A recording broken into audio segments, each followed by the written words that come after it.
All right, good evening, everyone. It is now 6:30, December 9th, 2025, and it's time to start our regular city council meeting. This evening, I would like to welcome in Santiago Flores and Adeline McDonald. They are in the National Junior Honor Society at the Bastrop Middle School. They are here to do our Pledge of Allegiance with us, please. So if you can rise and remove your hats.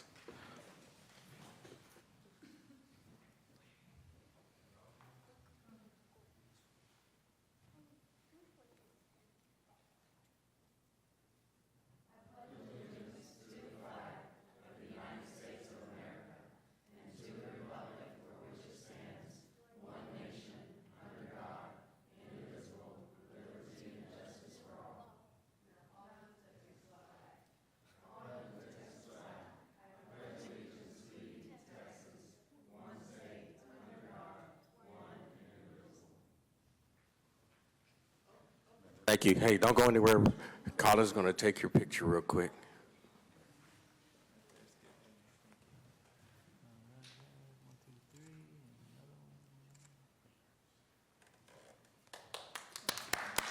Thank y'all. Okay, and if y'all can remain standing, we're going to have the invocation done by Chaplain Hardy Overton.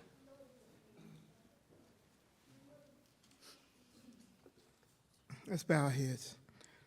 Father, as we come before you this evening, Lord, before our mayor and council members and staff, our city manager and all the guests that have the voice, their requests and their opinions.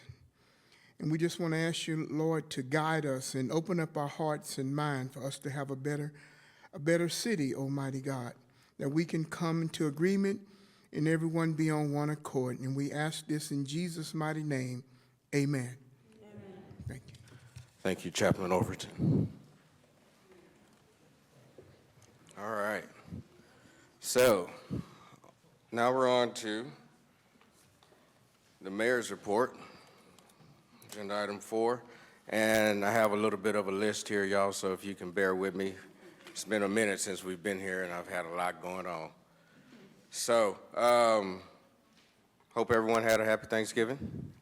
It was, something we should all be thankful and enjoy those moments and times with our family. And so, following Thanksgiving, we had the tree lighting ceremony at Fisherman's Park on the 28th. I wouldn't say it's a jam-packed house because we're outdoors, but it was a whole lot of people there. And I really enjoyed being able to be a part of that. We had kids from Cedar Creek and Creekside Middle School and some homeschool, and I couldn't catch any other kids, but had quite a bit of kids singing there. With Mr. Owens, who directs the honor choir. They did a fantastic job, and Santa helped me kick it off by lighting the tree. And so, in case you didn't know, the River of Lights is going on all the way through January 4th. And so, speaking of the holiday things, there are a few things going on this weekend. We have Mary on Main. Christmas music in the park is on Friday. Mary on Main is on Saturday with the lighted Christmas parade Saturday night. And all of those things are put on by Michaela and her fantastic crew with Discover Bastrop. So thank y'all. So also, let's see, the following day, after the tree lighting ceremony, Saturday the 29th, I took a trip to Prairie View to go watch the mighty Bastrop Bears play in the third round of the playoff. Unfortunately, we did not get the victory, but those kids fought real hard, and if you didn't get an opportunity to see those kids play, man, you missed out on something. Those kids are averaging about 65 points a game, and it was like the greatest show on turf. So hats off to those kids. We have a few kids going off to college on that team, so good luck to them as well. The 3rd of December, I went to the Chamber Luncheon to help them celebrate their 5-star accreditation. It's something they worked really hard for, so congratulations to Becky and the Chamber crew. Later on that evening, I was able to attend my first regional TML meeting in Bryan College Station and meet fellow council members and mayors in our region, and I really enjoyed myself. Let's see here. That Thursday, morning, the 4th, I did an interview with Circa, which is our early college school here. I did it with the 9th graders. I was there for about 30 minutes, and they hit me with the 21 questions, but they had a lot of great questions. They were ready. Everything that I said, everyone had a little iPad, and I mean, these kids were going to work and typing down everything I had to say. And I just today heard from one of the parents that some things I said really stuck with one of their kids, and they were repeating it to their parents. So made me feel real good about that and our future, right? The kids are listening. So, and then the following day, that night, actually, I went to the last Farm Street Opry of the year, which was hosted by Mayor Pro Tem John Kirkland. He did a fantastic job. He'll probably fill you in a little bit more on that. The next morning, I was able to go out and read to the pre-K kids at Lost Pines Elementary, and there was a bunch of 4 and 5-year-olds, and I haven't laughed so much in such a short period of time. Those kids, they were well-mannered, well-behaved, they listened a lot, and I would try to ask them yes or no questions, or who was getting cold in their stocking, or who was getting a present. And I said, raise your hand if you're getting cold. Half the class raised their hand. And so they just were on the habits of raising hand, but that was cool. You know, I really enjoyed myself. So thank you, Lost Pines, for having me out there. Let's see. That Saturday, I went to check out the Run This Town 5K. And that was pretty entertaining. It was pretty good. There was a lot of people that showed up. There was 3 kids who finished in the top 3. One of them ran a 17:04, which is a pretty fast time for a 5K. Like, I was standing there and I saw the kid running down the hill, and I'm like, man, you're back already? He's like, yeah. I said, slow down, and he kicked it into gear. So, but the 3rd place winner, his name is Caleb Rudder, and I just want to bring to mind this kid because he's 15 years old. And he ran a pretty fast time, and he runs for Bastrop High School cross country. So be on the lookout for that young man. He's got a lot of potential in long distance running. So then I want to give a few reminders of things that are happening. This Saturday, outside of Marion, Maine, we are having Wreaths Across America. It's at Fairview Cemetery. It's at 11 o'clock. If anyone doesn't know what that is, it's a nonprofit organization that places live wreaths at Christmas time on all the graves of veterans. And let's see, they've done this for several years here in Bastrop, and it's making sure that over 700 veterans are honored every Christmas. This year they have 768 veterans interned in Fairview, and they will also place 11 wreaths honoring all of the services that are in our military branches. So if you have the opportunity, 11 o'clock Saturday is going on. One more thing to remind, in case you didn't know, that there's a countywide toy drive going on up until Wednesday, December 17th. And it's the toy drive for CASA, so you can reach out to CASA if you want to donate any toys. One final thing that I have is everyone, I'm sure you remember the Community Unity event. And so, and one of the things that was done is we had 2 great ideas. It was really one, but made into 2. It was same kind of idea, great concept of getting everyone to either sign or identify themselves of some sort to say, hey, we were here and we're part of the city. And so, Kim and Dennis came up with great ideas. Kim's with Vera Bank, Dennis is with Keystone Bank, and they came up with great ideas for this. And so I reached out to them to see if they can bring them here, because we're going to keep them here at City Hall so everyone can see how, you know, unified we are. So if you guys don't mind, and lady, if you don't mind, just coming up here so we can show everyone the beautiful picture and banner. I would appreciate it. And again, just thank you, Bastrop, for showing up for this day and making it wonderful for everyone. I really like all of them. They did messages. You had the hand painting, the finger painting, but this is just a great representation of Bastrop. So, thank y'all.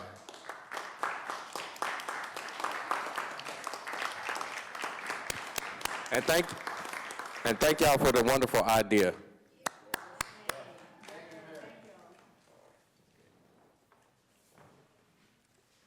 All right, that's all I have.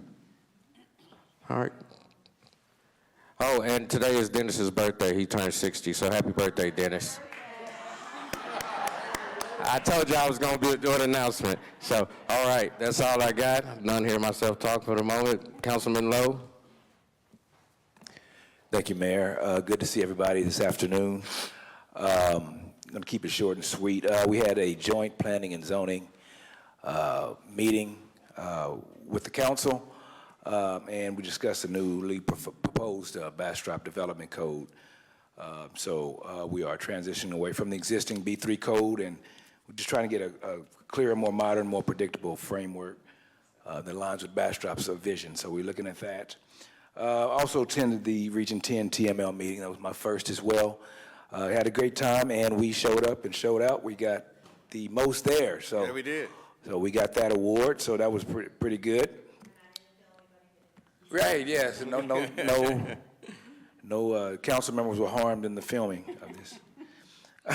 The library board meeting, we had that this week. Our library board continues to do outstanding work supporting Bastrop Library. At our meeting, we reviewed upcoming programs, community partnerships, an opportunity to enhance access and service for all ages. So again, the library remains a vital resource for education, digital access, and community engagement. And definitely appreciate the staff, Bonnie, and all those guys over there doing great work to keep that thriving. I also did the columbarium dedication as well at Fairview Cemetery.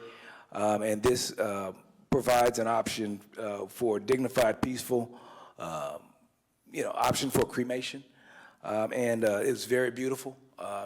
Looks like the state park, the kind of brick outside is very nice, and go up there and take a look at that if you would like. It's very beautiful. As always, I want to encourage our residents to stay informed, reach out, and get involved. Your voice is vital in shaping Bastrop's future. As always, if you have any questions, concerns, ideas, please contact me or any council member here. We will be happy to speak with you because community engagement is what this is all about. So again, thank you for your time, and I want to make it short and sweet. Thank you. Thank you, Councilmember Lowe. Councilmember Meyer. Thank you, Mayor. And between the mayor and Councilmember Lowe, I think they've covered everything and said enough, and I don't want to take too much of y'all's time. It was great beating Manor at the TML Region 10. We never beat Manor because they have like 1 million people that show up. Manor didn't show up, so we beat Manor. So we did show up, so that was fun. Also, the mayor mentioned Mary on Main this weekend, and with that comes a cookie crawl, and it's so fun. That was one of the most fun things last year. And you get a 10, Roscoe Bank sponsors that. You get an empty 10, and you get to go around on Main Street to the vendors and the restaurant and everyone and collect cookies. So you can have a full 10 of cookies by the end of it, and then you can pretend like you made them all and take them home and then give them to people, and it really works out for everybody, but they're delicious. So please come down Main Street.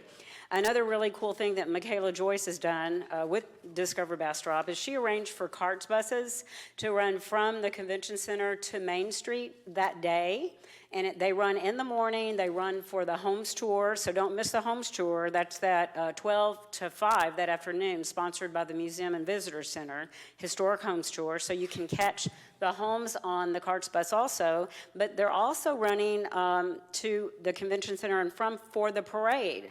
So it really cuts down on the congestion, so no excuses not to go down Main Street. Just hop over to the convention center and catch that carts bus. And one thing I do want to recognize, one person I want to recognize is Councilmember Lowe for his outreach to our community on his Facebook page. He explains everything you would ever want to know about city policy, PIDs, PDDs, QRSTUV, whatever they are. He will break it down in simple English for you. His communication style is top-notch. So if you have any questions at all, just go to Councilmember Lowe's Facebook page, and he'll break all policy, and any questions you have, they'll be answered. Thanks. I second that. So thank you, Councilmember Lowe, for providing all that information for everyone. All right, Mayor Pro Tem Kirkland. So it's been a while since we've had a council member's report. So I have a couple of things. First thing is, we widely published that the city of Austin has abandoned its plans to store their treated water in our aquifer. And council, I just want to say thank you. It was a very long process. I testified before a Senate committee at our state government because Sylvia took me up there in my suit to go talk to them, and interviewed with a bunch of different news sources and camera stuff, and just I guess I've gotten used to waking up and seeing my name in the newspaper through this and other activities. I spoke before the County Commissioners Court, I spoke before Chamber Lunch, and all of it to consolidate the opposition to the project. And so council, thank you for standing together, because that was exactly what led to this outcome with them deciding not to move forward. So thank you for that. I was the Master of Ceremonies for Farm Street Opry this last week. I'd like to thank the Bastrop High School Choir, the Farm Street Opry Band, and the Alibis, who provided great music that evening. And we are doing it on the first Thursday in January as well. That happens to be January 1st, New Year's Day. And we have a fan favorite, the Jonathans, who will be playing. This last weekend at Main and Chestnut, we have cut the curbs that are there that people have always struggled to get around. And Madam City Manager, you and I talked about that in a one-on-one in your office a few months back, and you made it happen, so thank you very much. That's right. Yes. And I also have a birthday to report, and that is in about an hour, my oldest daughter is going to be checked into the hospital to be induced for my first grandson to be born, or my first grandchild to be born, and thank you. And so his name is Moses Joseph, or Mojo for short. And so I just want to say Godspeed, Vanessa. And that's it. Thank you. All right. Thank you, Mayor Pro Tem Kirkland, and may your daughter have a safe and successful delivery of your grandchild. Thank you. Councilmember Plunkett, how are you, sir? Doing great. All right. What you got for us? Now, it's been 3 weeks, so I know you have something. Oh, yeah. Oh, no, I just wanted to make sure everybody, if you haven't been to the parade, it's going to be a Saturday night, and I would imagine everybody has, because there's way more people at the parade than there are, I think, living in the county. So, but if you haven't, it is a place where Bastrop really shines. So if you're new to town or whatever, definitely get out for that. Rendezvous as well. It's a long-standing tradition. The Visitor Center and the Historical Society put that on and do a great job with that, as well as the Homes Tour, which everybody knows about. And lastly, just wanted to congratulate Becky Womble and all the crew over at the Chamber of Commerce who celebrated their 5-star accreditation. That has been, I was on that board a long time ago when we agreed to start going for it, and that's probably been 8 or 10 years ago, 8 or 9 years ago. Yeah, long time. And long process, and it just shows what a great job our chamber does for our community. It covers all kinds of different aspects of what it means to be a chamber and to be a community servant, and they just do an amazing job, and thank you for all you do, and I think that's all I got. All right. Thank you, Councilmember Plunkett. Councilmember Fosler. Thank you, Mayor. Hi, y'all. Also want to say congratulations to the Bastrop Chamber of Commerce on their 5-star accreditation. That's a really big deal. Also, congratulations to Frontier Bank for their grand opening at 921 Main this weekend. They're a beautiful anchor spot for a community bank that is super in step with their community, and that's going to be a great location for them. I'm looking forward to seeing you all at this Saturday at Marion, Maine, Historic Homes Tour and the Lighted Christmas Parade, and even more excited to see you at the Zoning Code Rewrite Workshop on next Tuesday, the 16th at 5:30 p.m. Please, it's a workshop. There's room for public comment. And thanks to Colin and the planning team. If you go to the City of Bastrop website, it's on the homepage. It's the first banner that shows up. It says Zoning Code Rewrite Workshop, has the date and time, and it says click for more information. And if you click it, it's 150 pages of the latest draft of what we're working on. So it's all right there, super easy to find. If you could provide comments, that would be great. I also want to say I spent the last 48 hours reflecting on everything our city manager has accomplished in the past fiscal year. Spoiler alert, it's a lot. It's a whole lot. It's an epic amount. And as a result, for our city, there are a lot of things coming to fruition here and a lot more things being planned and budgeted. And I'm just in complete awe of how many moving parts there are, how many languages it takes to be spoken to accomplish all these things, and also the pace of it all. When I decided to run for this seat, people would say, like, don't do that, it'll change you. And I wanted it to change me, and it has changed me. And the biggest change is that it's deepened my understanding and my appreciation for how the city has run, for how the city is run. I have tremendous respect for the entire operation, from top down, bottom up, left to right, front to back. It takes every single staff and contractor to every single person is essential to keep the city running and to keeping the residents cared for. So yes, I am changed. So now when I see work happening in the streets, I get to see the people and the planning behind it. It's like this whole backstory unfolds. For example, I was sitting in Sylvia's office Monday and I saw the roof repair happening on the convention center. I was like, hop to the window. I'm like, it's happening, it's happening. And it's not just the work that's happening. It's like, I remember when Doug Haggerty of Fleet and Facilities Management came here in October and presented the winning proposal, and the guys from, Nation Roof, who drove to speak about their impeccable safety record and their commitment to customer service. And then even further back, I remember when the roof need was first identified and how we couldn't get to it right away, and we budgeted a lot of money for it, and they found a creative solution.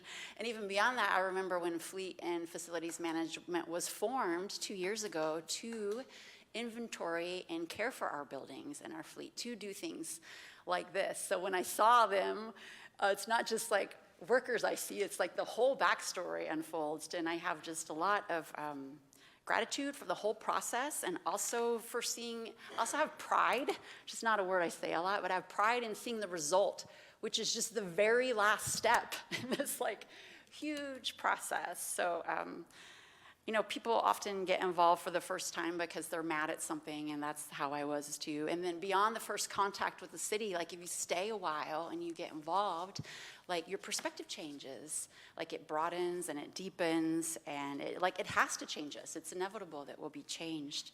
So I encourage you to stay a while and be in relationship with the city and the city manager and all the departments sitting back there and all the staff, because it's a lot of people are working together to make this happen. It's a wonderful team effort. I'm honored to play just a small part for a few years in the small goings on here. And the way I care for the city is through policy and through contracts and through listening. So that's my love language. And sometimes the city moves too fast and it stresses people out, and sometimes we move too slow and it irritates y'all, and we're trying to get it right. But I know from sitting up here in the seat, from what I see now, that we are all doing our best, and we're all doing it with love, and I'm super grateful to be part of this team. So thank you. Thank you, Councilmember Fossler. All right. I think that's it for our extended council report. No, it's okay. We just had a lot to talk about. It's been a while since we've been before everyone. So, all right. So we have up next our city manager's report. Madam City Manager. Well, thank you for that. I'm actually going to start with a belated recognition to Mayor Harris. We awarded and recognized boards and commissions about 5 or 6 weeks ago, and one of the awards we forgot was Mayor Harris himself, who actually served on planning and zoning from September of 2019 to February of 2025. So here you go, Mayor Harris. Thank you. And if you guys could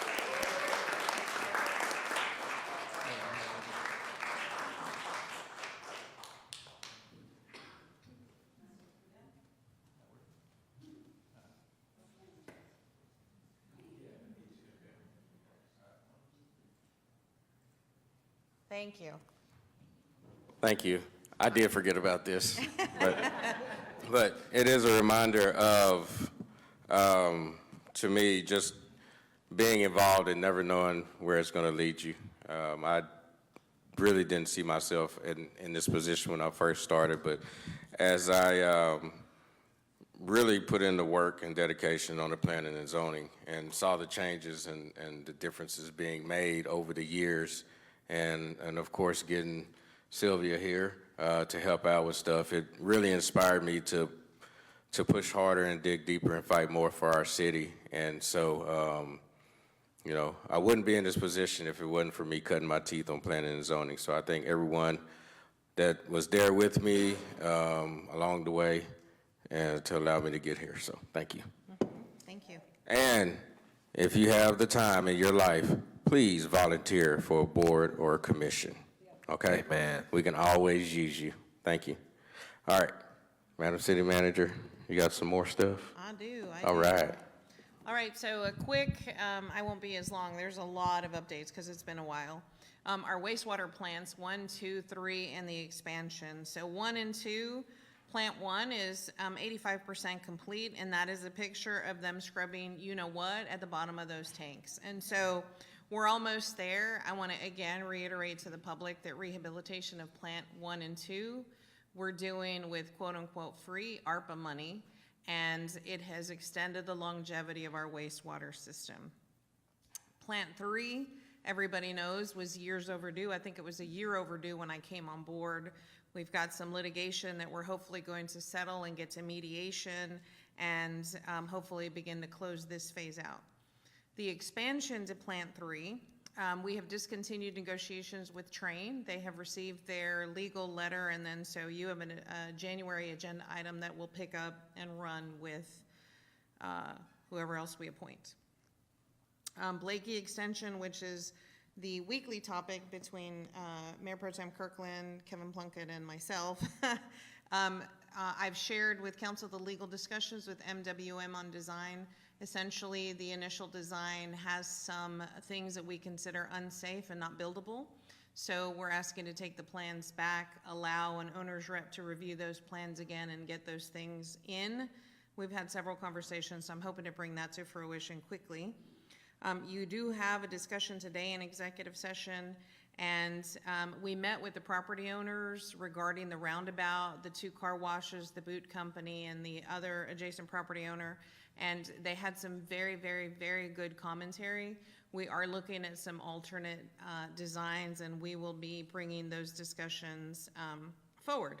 I will say that Mayor Pro Tem Kirkland has a nifty software that runs models, and so we may be modeling in the live here very soon. So next is streets. There's a, sorry for the small font.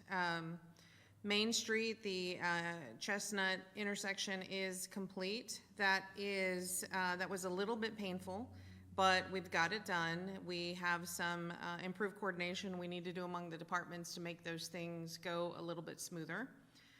Pipe bursting, which is the things we're doing on 71 and need to do on Water Street to get the street done, is on schedule. It will begin the last week of January, and we'll begin Linden Farm and then Water so that we can get through all of the holiday and Mardi Gras. Last thing I need is Michaela to not be happy because we closed Water Street and caused an issue with the parade. The widening on Agnes from 304 to Seton is now open. The Blacktail Drive connection is also open, and the extension of Agnes is still closed, but we do have a ribbon cutting January the 10th at 9 a.m.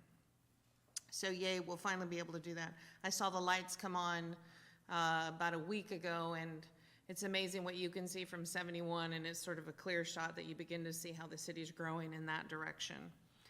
And then we have our IDIQ for streets, and that is due on Thursday. We have some submittals already so that we can begin the rapid pace of street repair.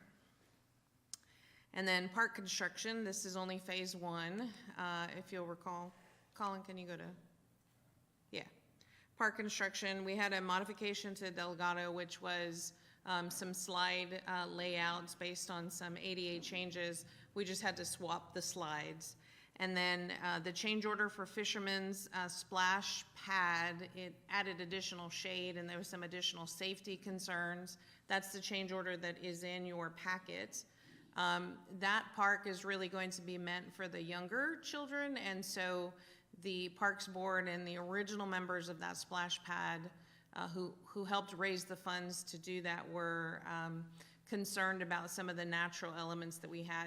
We were gonna just kind of drill holes in big rocks and let the kids climb on them to save money. So we did a little bit, I'm very serious, you know, I'm all about penny pinching. So, you know, the Parks Board and those ladies, you know, kind of collared me and we put some really cool things in for the kids. I think they're gonna appreciate slides and such. Next slide. So, bridge construction, it's on schedule. We did have one change order that you saw or will see that came across my desk, and that was there was a void, a bigger void than we thought was found behind one of the sections, but all in all, we are well within our contingency amounts. And they're currently working on the truss portion. I've heard a lot of conversation about the safety of the sandblasting and the coating. I will say that all of the tests came back negative for lead, and the areas that did have lead were actually almost at the muffler area where the cars were traveling. And so it is well within what we need to be doing to protect the environment, protect the residents and those in the nearby areas. And then the cemetery, substantial completion. We went to the ribbon cutting. It looks wonderful. That little cemetery board has a fire under them, and they are asking for some street construction. And so what we're gonna end up doing is the streets crew needs some training, and that will be a perfect training ground. We will add extra to some of the internal streets that we're repairing to be able to repair some of the streets at the cemetery so it has a negligible impact to them. And I am gonna turn it over to Michaela for all things Christmas, because there are too many things. I'll click for you. I'll click for you. Okay. Hello, everyone. Good evening. Good evening. Yes, I know a lot of y'all touched on a lot of the Christmas stuff. Thank you for all of that. I also want to acknowledge the parks was missed out on some of those acknowledgments as well, but the lighted tree lighting, my goodness. Tree lighting, the movies, the music, that's all parks. So I just want to make sure they're acknowledged, as well as all those beautiful lights. I'm sure y'all have seen them, so that's thanks to the parks crew. I just wanted to take a second and slow down a little bit. I'll be quick because I know we've got a lot tonight, but also slow down, oxymoron. But we started this whole thing with almost a brand new team for Discover Bastrop, and we had, you know, Boo Bash, and we had Veterans Day Car Show, and we had Day of the Dead, and we had Community Unity, and all the things. So we are getting there slowly but surely. We're rounding things out this Saturday with, of course, Mary on Main, and we just had Wassel Fest, which record numbers for Wassel Fest. I want to throw that out there. Yes, yes. Thank you, thank you. We had about 1,600 participants, so more than we even planned for. Those cups, man, they are in hot demand. So be on the lookout for registration early. I'm just going to put that out there now. Selfishly, we are, you know, we're getting there. We are bracing for impact for this Saturday. But I also want to acknowledge tonight, I know it's a little late already, but the convention center did something kind of small, casual. They did an open house tonight. They do decorate really cute inside with Christmas trees and things like that. So they had a little open house this evening to invite families to come take family pictures and stuff. So feel free to pop over. I mean, you can go in your PJs, no judgment here. I won't you know. But anyways, I wanted to acknowledge the parade. This, just real quick to put out there, I did do a live today on our Discover Bastrop page, but wanted to put it out there to all of you guys as well as just anybody out there listening. The parade registration is a little bit different this year. So in the past, there was a parade packet. It was a physical paper packet. You had to bring that paper with you on site the day of and pre-register and then get your number, et cetera, et cetera. In an effort to streamline that process and hopefully make the whole process a little bit smoother for everyone, we are transitioning to an online registration, and it'll be on site the day of. So what's going to happen is anybody with a float, let me pause for a second, anyone with a horse or livestock, you will enter on Cedar Street, but you are the only ones that will be entering on Cedar Street. Anyone else with a float, with your Jeep crew, et cetera, enters off of Hawthorne. That's just like usual. When you pull in, you will meet one of my staff members with a paper with your assigned number. Then you will follow your route, and staff will direct you where to park. You'll put your car in park, put your float in park, stop right there, and then on the back of that page is your registration QR. So you scan that QR, and it takes a whole minute to fill it out, and then that automatically auto-populates for our end for staff. So no chasing a binder around with crumbled papers, taking it down to the MCs.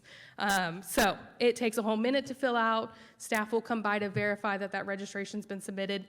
Registration can start actually at 3 o'clock this year. We've moved that up an hour, so feel free to start coming and getting in line at 3. You can come, you can park. Once you get registered, you can get out, you can finish decorating your floats. But if you are coming in multiples, so for example, if the Jeep Club's joining us and they've got 6 Jeeps, come all together all at the same time. Or if you selfishly want to be by the Rotary Club and you're the Parks and Rec crew, like come together because it will be an in-line as we go situation. So I know that's a little bit different from years past, but I just at least wanted to add some clarification on that. And I think that's it. The whole packet is listed online in several different places, so all the rules and everything like that. Oh, I meant to show y'all. This is the cookie tin that Councilmember Myers mentioned Roscoe sponsored. Again, we did double the amount of tins this year, so that's for Mary on Main during Mary on Main. The really big push for Cookie Crawl is there's a lot of stuff going on outside and on the streets, but the Cookie Crawl is really our effort to get people inside those businesses. So make sure you're going in there when you're downtown that day. So lots of things. As you guys can tell, we've got a lot of moving parts going on, and then we're not done yet because we've got Mardi Gras in about a month. So I'll be back to talk about that here shortly, I'm sure. And selfishly, the library has their open house on Saturday as well. They've got gingerbread house decorating and things like that. Also, all the city departments participated in a healthy competition of who could have the best graham cracker houses. And we couldn't put our department names on those houses, but you could get creative on which ones were representing your departments. So ours may or may not be a vacation house, because I think my whole department deserves a beach vacation once we get through all this, but you'll see the little SOS in the sand because we also need a lot of help. So on that note, thank you. Thank you, Michaela. Yeah, you can come vote for ours, but also take a look at everyone else's. Thank you. And if anyone that missed those instructions for Saturday's parade, you can go to the city website, or if you want to replay this video, you can go to minute 35 is when she starts talking about the Christmas stuff, so. Oh my gosh. All right? Mayor, you've got cookies blocking the lights over there. Oh. Mayor Pro Tem Kirkland. Michaela, you can stay there. Can you please prepare for us a report of the cell phone tracking information that tells us the participation rates for all of the events that you've discussed? And if you have any information about prior years, you know, what that delta is. That would be very, very helpful. Thank you. All right, thank you, Mayor Pro Tem. All right. Ms. Sylvia, you have some more? No, that was it, other than thanking my assistant Taylor because I was so busy. She sent me a picture of our house. And I was like, oh, it was due today. I'm so sorry. All right. Well, thank you for that report. On the agenda item 4D, Bastrop Community Blood Drive presented by We Are Blood.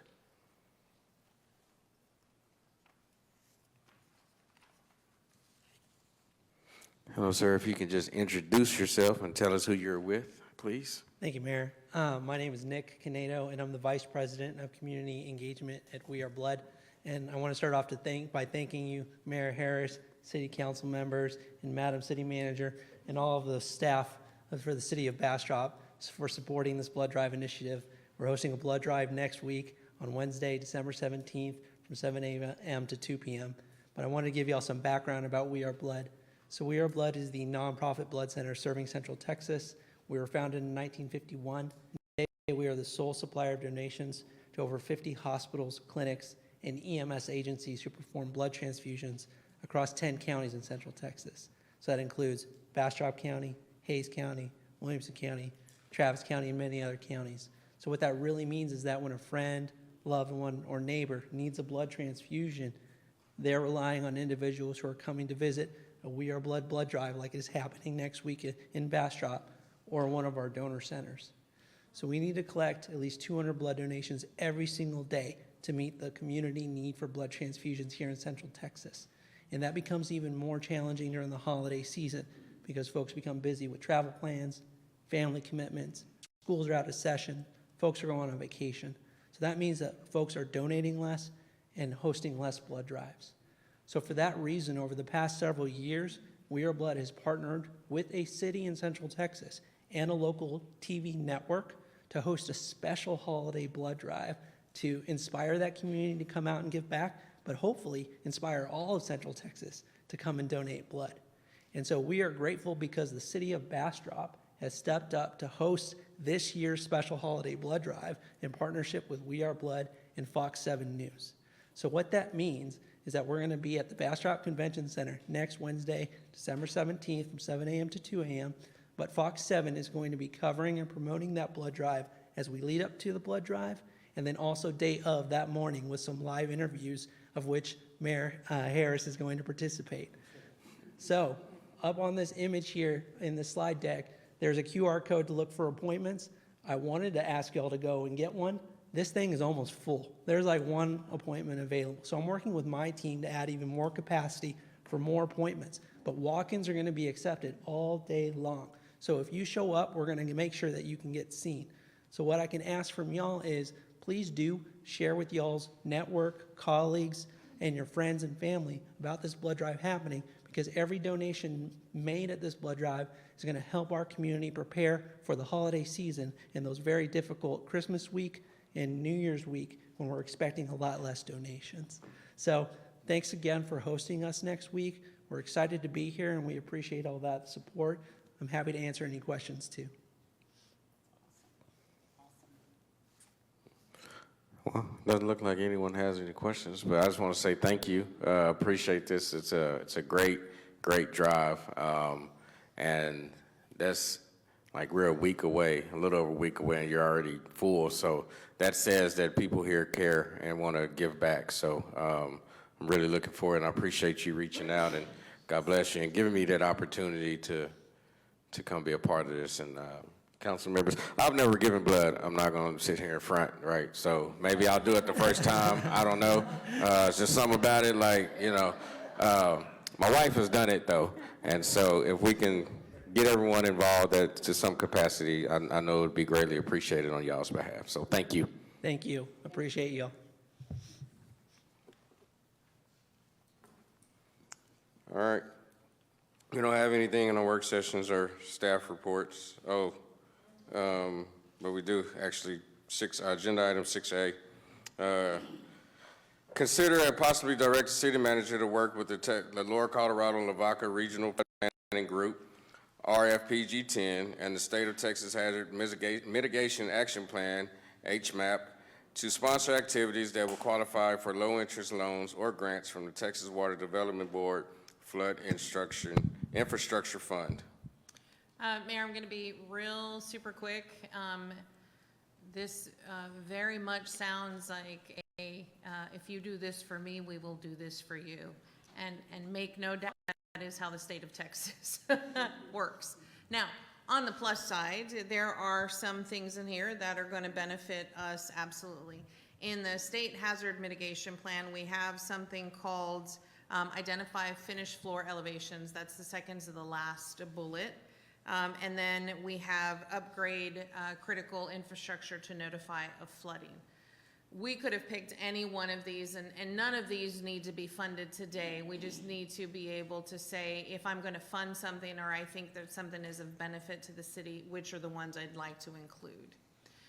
I picked the bottom two because they have a good benefit to us. The first one is we are working toward becoming what is called a community rating system, a CRS community with FEMA, the Emergency Management Agency. And what that does is it gives a discount anywhere from 5 to 15, depending on how you rank, off of discount for flood insurance. That becomes super important. I know we are moving toward acquiring land and not letting people develop, but sometimes the map changes, like Atlas 14, and you find yourself in what maybe wasn't a flood area before. And so if we are a CRS-rated community, those flood policies can have some discounts. Plus, it's an improvement to our process. We begin to make sure that we are really holding the line and not developing in those flood areas. And that's a relatively inexpensive one to do. That is, we start keeping elevation certificates. We ask that as part of the process. So that one's kind of a no-brainer. The second one, really, we began having this conversation earlier in the year after the flooding in Kerrville. How do we begin to identify those early warning systems, and how do we partner with the county? We are already having conversations with Alt-Gelt in the county on how we can best do this and what are the areas that are most flood prone.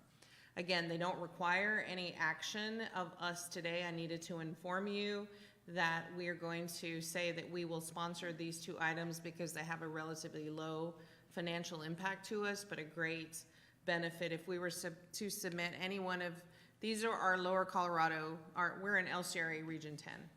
These are the list of projects we had submitted at some point. So if any one of these projects becomes eligible for funding, our sponsorship of prior two activities sort of moves us up the food chain.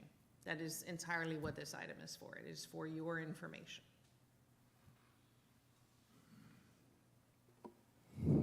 All right, thank you. Councilman, do you have anything? No? All right, thank you for that presentation. All right, on to agenda item 7, citizen comments. Let's see here. Do we have any more that's come in outside of what you've given me? No. All right. So we have some that were submitted online, some that were written, but, and then we have someone who's going to speak. So, so the first one I have is from Stephanie Jenkins. She does not wish to speak, but she would like to record her opposition for agenda item 9F. And so I'm like, it's some people that have asked me to read what are on these. Just so y'all know, sometimes they're rather lengthy. So I'll just go through with the opposition or the support. So agenda item 9F from Stephanie Jenkins. She wants to record her opposition. Let's see here. Rebecca Schaefer. She does not wish to speak, but she would like to record her opposition on agenda item 9F.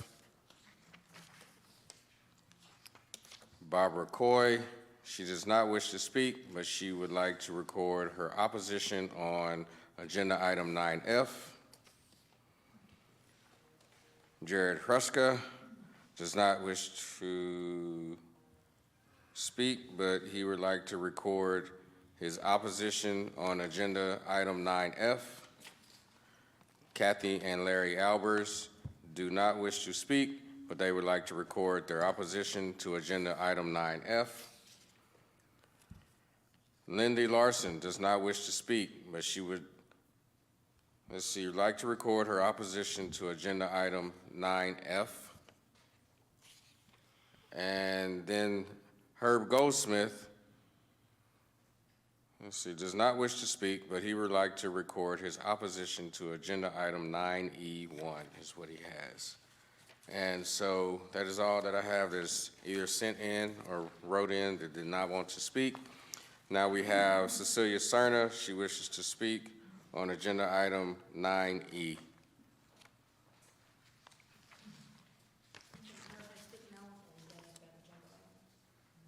Did you want to do it in citizen comments or on the agenda item itself? All right, sounds good. Okay, so that's it for citizen comments. Thank you, everyone who decided to write in, send in, and voice your opinions and concerns.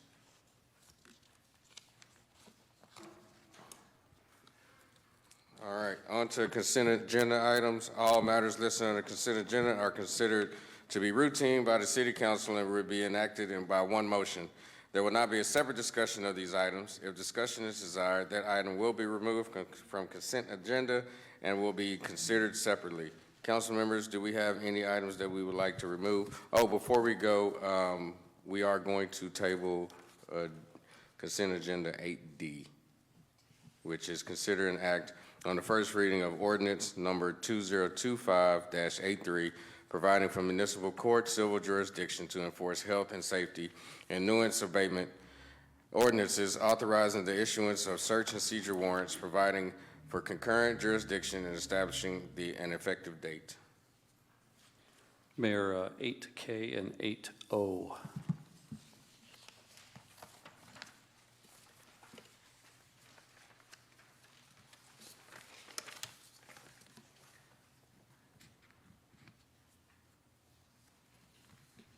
Okay, council members, do we have any other items? Okay, all right. Consent agenda 8K, consider an act on a resolution number R-2025-211 to award a $50,000 grant from the hotel occupancy tax funds to Hyatt Los Pines to secure a buyout group booking during the May 2026 time period. Do you need to hear from?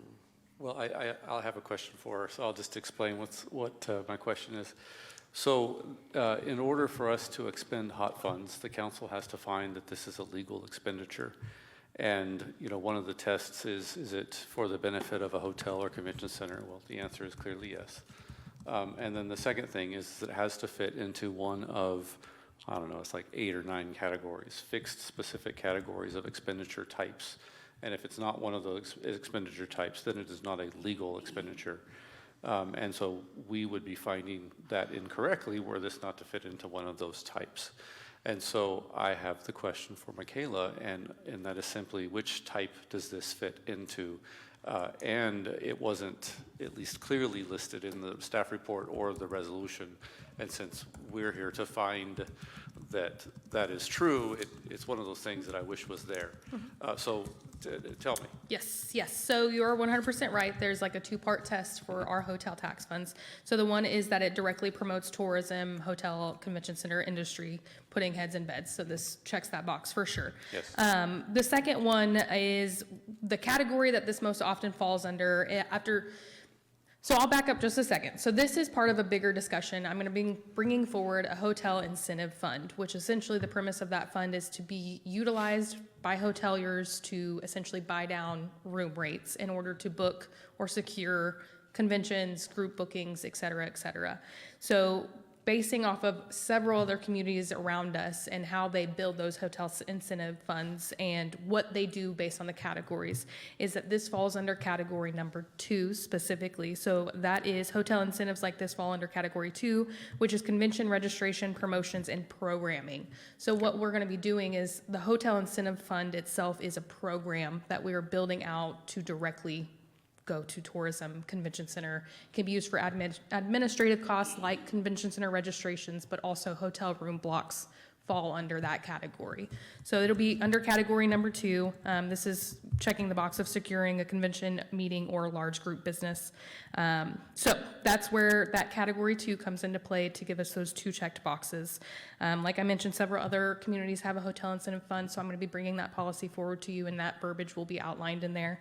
I apologize if that staff report did not specify that. I totally understand and see that after reflecting on it. And then I just want to also add some more to that conversation. There was some brief correspondence with Scott Joslove, which is the president of THLA, and the Hyatt to make sure that this was being used in the correct way to buy these room rates down. But I can also follow up to you guys all with a memo with a little bit more explanation with that and clarification from him as well.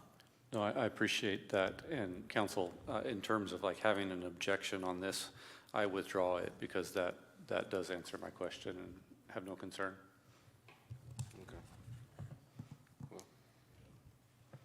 Motion to approve. Second. He brought it out. We're gonna have to go through the motion. You can't just put it back in. Yes, I can. Thank you all. All right, thank you, Michaela. So we have a motion. Do we have a second? Second. All in favor? Aye. All opposed? All right, this consent agenda passes unanimous. All right, 8O, consider an act on a resolution number R-2025-201, approving a contract with Sheridan Environmental, WWTS, not to exceed the amount of $200,000 and no 100s per fiscal year for the municipal domestic biosolids handling. I cannot speak this. Municipal biosolids hauling. I'm sorry. And disposal services as attached in Exhibit 8. Exhibit A. What is going on with my eyes? All right. Hello, Curtis. Mayor Save Pro me, Tem, save Council. me. Thank y'all. So I didn't have any questions. I just wanted the mayor to read that. No, I'm just kidding. Yeah, no, thank you, thank you. My question is, it honestly can be summarized very simply as why. Okay, so we're committing to $200,000 a year. There's a competently drawn up contract, all of the details about exactly what we're doing, but it doesn't tell me why. So why are we going to spend $200,000 a year? Is this a new expense? Is this something that's No, this expired is- that we need to renew? Why are we going to haul this? When do we haul this? When does it get used? That kind of that's my question. It is the sludge from the wastewater treatment plant that Okay. gets hauled away. That's part of what it is. Now, why we do it is because state regulates us to do it. Okay. And it has been ongoing. This last year, we spent $123,000. I thought it was too high, and we had the option to be able to go out and bid because of the new contract with the trash and us opening the new plant. So I said, hey, let's rebid it. What can it hurt? So we did rebid it, and that's why we will be trading people from the service, of the trash service that we have now to wastewater transports. Not the biggest savings that I hope for, but you know, $14,000 is still $14,000. So we come out of winter, and I estimated that off of what we used this year. We know we're going to use more, so we just wanted to get an amount in case something came up. Like when we're opening up this, backed up the 2 new plants, we don't know what might happen. So we put a little buffer in there saying 200,000. Are we going to use 200,000? I sure hope not, because I didn't plan for that much. So, but we do have it in our budget. So these are the solid outputs of the wastewater treatment plant, and this is an ongoing expenditure that we've always had. Always And so this had. is not a new thing. This is replacing something that we've already It's been just doing. placing the service of who's hauling it. Got it. Thank you. That's Yeah, that's my and question. I mean, the more people that we have here, the more sludge hauling is No, going agreed. to be No, required. it's absolutely necessary, but that information wasn't in the packet. Right. And so I was like, well, why are we doing this? So I Okay, get that was it my now. fault for not writing a better staff report. Thank you.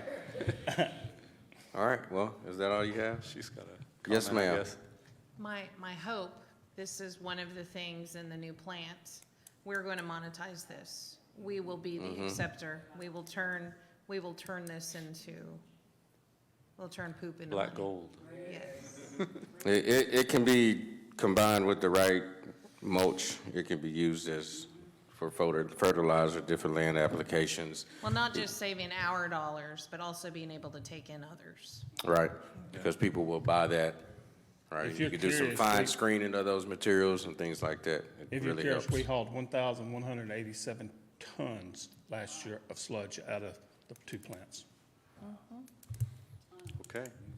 Motion to approve. Second. We have a motion and a second. All in favor? Aye. All opposed? All right, motion passes unanimous.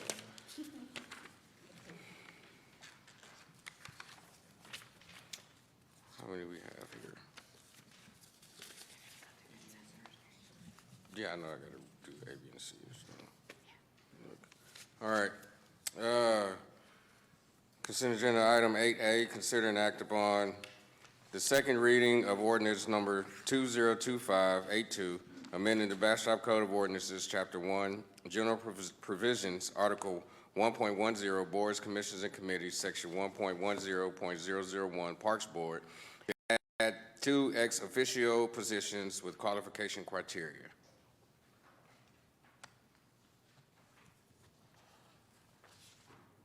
Oh, I need to read the other, sorry. I saw Sylvia's name and looked up for her to say something. Consider, 8B, consider an act on the first reading, ordinance 2025-87, amending the contract with Craftsman Play Systems in the amount of $153,201.05 for changes to Fisherman's Park splash pad and move to include in the January 13, 2026 agenda. 8C, consider an act on the second reading of ordinance number 2025-84, amending the budget for fiscal year 2025 in accordance with existing statutory requirements, appropriating the various amounts herein attached as Exhibit A, repealing all prior ordinances and actions in conflict herewith, and establishing an effective date. So motion to approve the consent agenda that consists of items A through 8C. We're skipping 8D, 8E through 8J, 8L through 8N, 8P, and 8Q. Second. We have a motion. Do we have a second? Oh, yeah, sorry. Meant to ask, do we have any other discussion? Anybody? Your light's on, brother. Councilman Lowe. All right, thank you. All right, all in favor? Aye. All opposed? All right, those consent agenda items pass unanimous. All right, items for individual consideration. 9A, conduct a public hearing and consider an act on the first reading of ordinance number 205-67 for a zoning concept scheme request to rezone the project site from PEC Employment Center to Planned Development District, PDD, with the base district of P4 for the area described as being 7.398 acres out of the Steelyard Subdivision, Lot 3, located at 2002 South Highway 95, Bastrop, Texas, 7860002, within the city limits of Bastrop, Texas, and moved to include on the January 13, 2026 City Council consent agenda for a second reading. Hello, Mr. Cowie. Hello, good afternoon, everybody. Everybody's pretty familiar with this project. It's been in the process for several months. This is a location here on West 95, basically where Linden's Knot punched through, east of our public works yard, kind of halfway through Mesquite and Hawthorne to the south. Again, the zoning was really not an issue, but I want to go over that real quick. It's currently zoned employment center. They were proposing going to a PDD with P4 mixed base zoning, so a planned development district, spelling out their development. Here's kind of the tables. We don't spend a lot of time on that because the zoning really wasn't a concern. Here's the overview. The orange to the north is a single-story restaurant. 2 purple buildings were proposed to be 4 stories with 1 first-floor retail, top 3 floors residential. Based on concerns of public meetings and parking, those were reduced to 3-story buildings with the first floor retail, the second 2 floors residential, with the yellow to the south being some townhomes. The area there along the south you see blue is drainage areas, detention pond that will be more detailed as they go through the platting and design process. Again, planned development district is more detailed zoning category based on their exhibits of how they'll develop the property. The big concern was traffic within the neighborhood through our public hearings. We had a town hall meeting on that.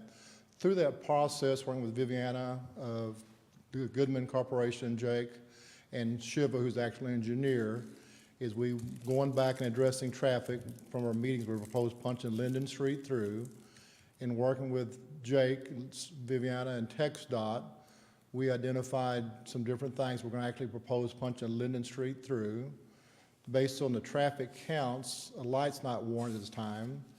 The site distance, and you have the full-blown package that include, there's a hard copy for reading if you want to, but one of the first concerns was the site distance from that location that proposed Linden punch through to top of the hill. We barely complied with that, but we do meet that. Again, at this time, based on development counts and traffic counts, is the signal's not required at Linden at this time, but we're still going to continue to look at it. Again, we're working closely with TxDOT. Part of the concerns we'll have to work through is when Linden Street touches of 95, two things, and the drawing's not quite right. It'll connect at a right angle to 95. We will have to work with whatever the existing grade is of 95 as Linden ties in going back to the west. We can't exceed a 4% slope, so based on topography, 95 is a lot higher, so we'll have to work through the slope aspect of that, but both Jake and Shiva, our engineers, are aware of that. We talked about that today. And basically the recommendation is extend Linden to 95, the 4% slope. At this time, a traffic signal is not required. Again, here's the overall site. So they're to the south, they have the existing approved cross-access easement, which is going to require a center turn lane and a right-hand turn lane. And TxDOT in 2027 is proposing a center lane all the way pretty well back to Elgin. And then as we design and punch through Linden Street, that drawing doesn't reflect it, but it'll be at a right angle. And same thing, we'll have a right-hand turn lane. Part of this overall process was good. We master planned and overlooked at. You can kind of see it, but Mesquite to the north, and then Hawthorne to the south. These are our site distances that we kind of worked that we met. But what we're doing is working with TxDOT. We'll work with the ball fields. As you know, there's not controlled access right now off the ball field. So we'll control that access and have a nice controlled access at Mesquite, Linden, their cross-access driveway, and Mesquite Street to the south. So we're kind of master plan the overall traffic concerns. And punching Linden Street through will give the neighbors to the west an opportunity to go straight to 95, and the development another opportunity to go to 95, with hopefully actually reducing or helping with the traffic concerns in the neighborhood itself. So again, that was a major concern. Again, you have a full traffic report in front of you. We're addressing the whole area as far as traffic, so that was the biggest concern from our public hearings and meetings, and we'll continue to work with our consultant, city staff, TxDOT, and the developer on addressing the traffic. Any questions? Mayor Pro Tem Kirkland. Can you go back to the parking, vehicle parking summary? I think you had like on slide 2 or something like that. Do I have that in there?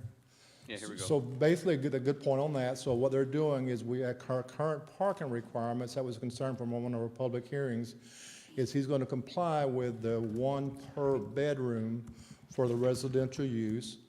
At this time, and it was part of reducing the floor, the 3rd or 4th floor, is he used a ratio of 1 per 250 for the commercial, which is a typical requirement. Usually the number is from 200 to 300 based on use, but not knowing if it's restaurant, office, retail. He's providing parking at 1 per bedroom for the residential and 1 per 250 for the future commercial use. So that sounds reasonable, but that's not what's in our packet. That's not what's in the PDD description. There's a warrant called out specifically for 1.2 spaces per multifamily unit, and that's it for all parking. And so I was expecting to see this in the warrants, and it wasn't there, so I was concerned. And then you presented exactly what I wanted to see, but that's not what's in the document. We'll need to modify the document and match this exhibit. Okay.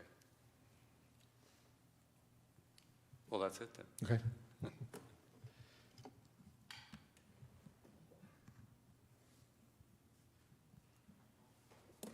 Okay. All right. If we don't have anything else, I'm going to open up a public hearing. Does anyone have anything they need to say?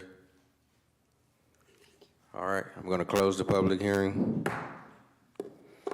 Council, do we have any further discussion? Move to approve.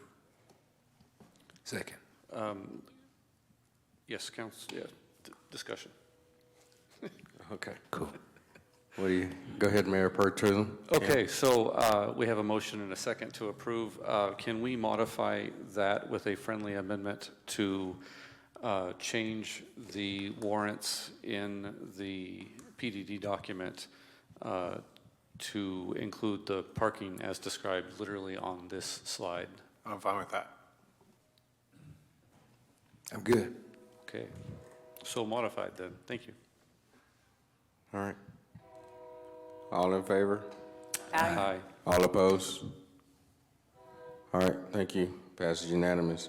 Agenda item 9B, consider an act on the first reading of ordinance number 2025-85, amending and operating the capital budget for fiscal year 2026 in accordance with the statutory requirements, appropriating the various amounts herein attached as Exhibit A, repealing all prior ordinances and actions in conflict herewith, establishing the effective date, and move to include on the January 13, 2026 City Council agenda for a second reading. Hello, Ms. Laura. Hello. Sorry, Every time Laura goes up there to speak, the train goes. I want us to modify the time because I just want to test it. I just want to test it. That's her walk-up music. sorry. I'm gonna try to talk over it. Okay, just a few brief budget amendments to bring you guys. Some pertain to operating, some pertain to capital. Amendment number 1 is requesting to increase the community event support by $25K to include the Day of Giving event. It would utilize existing fund balance, bringing that estimated remaining fund balance to $4.4 million. Amendment number 2 is proposing to add a new capital project to Bastrop Power and Light's capital budget in the amount of $285K for the Alley C project. In addition, this amendment would add the necessary transfers out of the BP&L operating fund into their capital fund. If y'all remember, with the FY26 budget, one of the big themes is to separate capital and operating. This transfer out, transfer in is the behind the scenes to make those funds happen. Let's see. The not to exceed amount is made up of a total of 4 capital projects, and those transfers would actually occur at the time of the expense. Amendment number 3 pertains to phase 1 of certain projects included in the 2025 Quality of Life Bond Series. While staff is not requesting a formal budget amendment at this time, the below projects, we do want to be very transparent as we initiate phases of these projects. So phase 1 lists Fisherman's Park, Delgado Park, Mayfest, Firemen. Phase 1 did have an estimate budget of $3.1 million, and contracts are currently coming in under that at a little over $3 million. The final amendment, amendment number 4, is requesting an increase of $21,100 for the Kerr Community Kerr Community Center for additional funding for the Sister Moses Dance Project, utilizing as existing fund balance. In FY24, council did approve an additional $25K for the Kerr Center. At that time, that event did not occur, so those funds were not utilized, with the exception of $3,900 of those funds for stairs. So this is taking that outstanding amount that council did approve in 24 and now applying it to FY26. I'll be happy to answer any questions.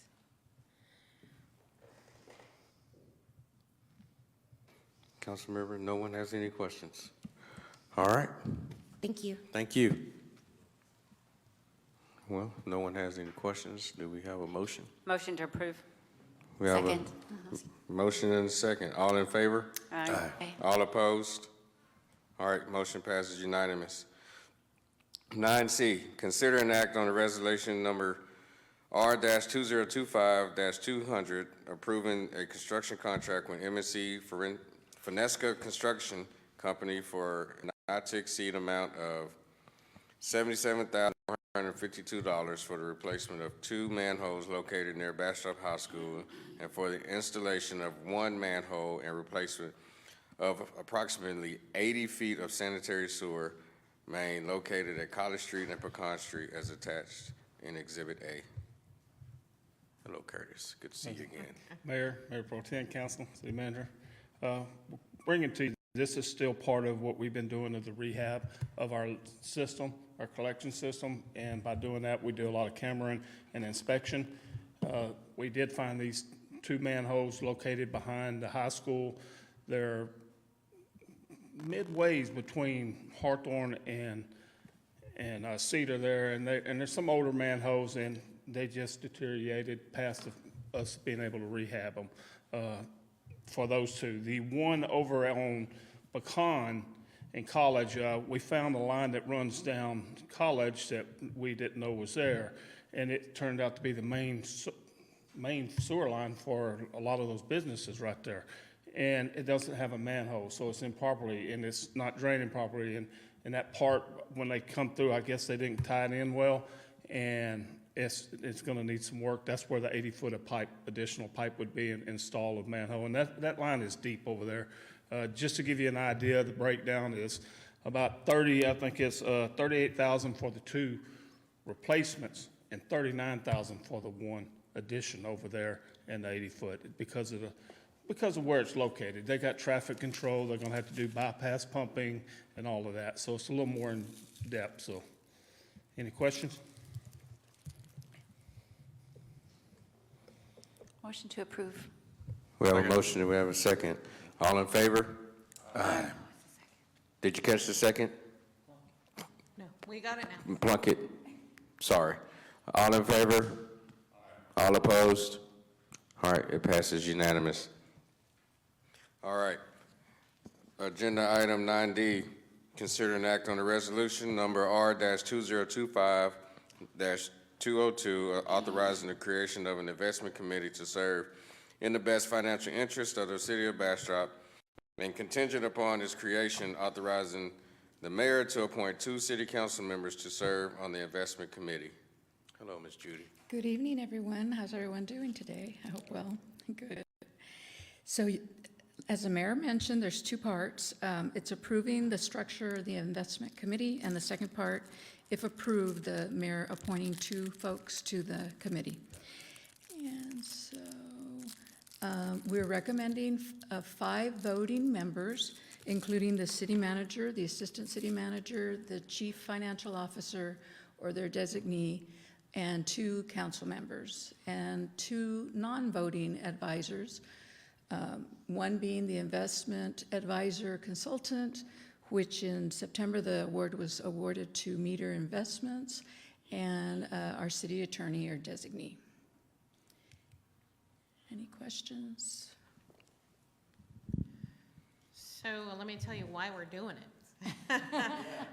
Most of our money sits in Tech's pool and a variety of other states' sources, and it's not really working for us. There are things that we can do as a municipality that are perfectly legal and not risky that will, if we time things properly, we can benefit from additional interest income. Did you mention the meter analysis? Oh, so Judy's right. We did approve, you approved Meter Investment, which is a professional firm. I mean, Judy and I aren't going to sit and play the stock market at all.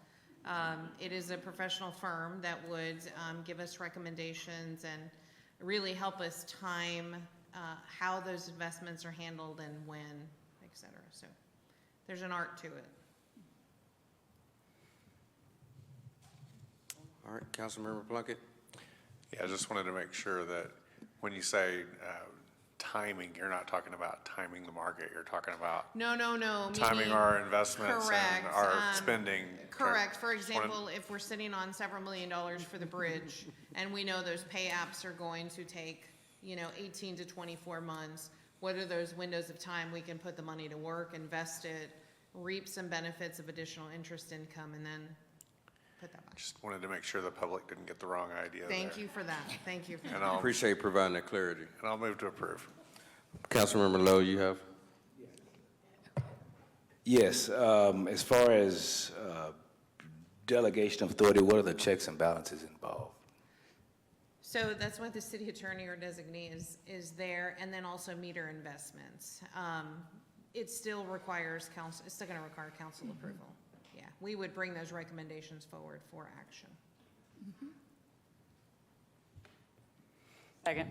All right, we have a motion and a second. All in favor? Aye. Aye. All opposed? All right, thank you, Ms. Who are Judy. you appointing? Oh, do I need to point tonight? The second part. The second part. Eeny, meeny, miny, mo. I'm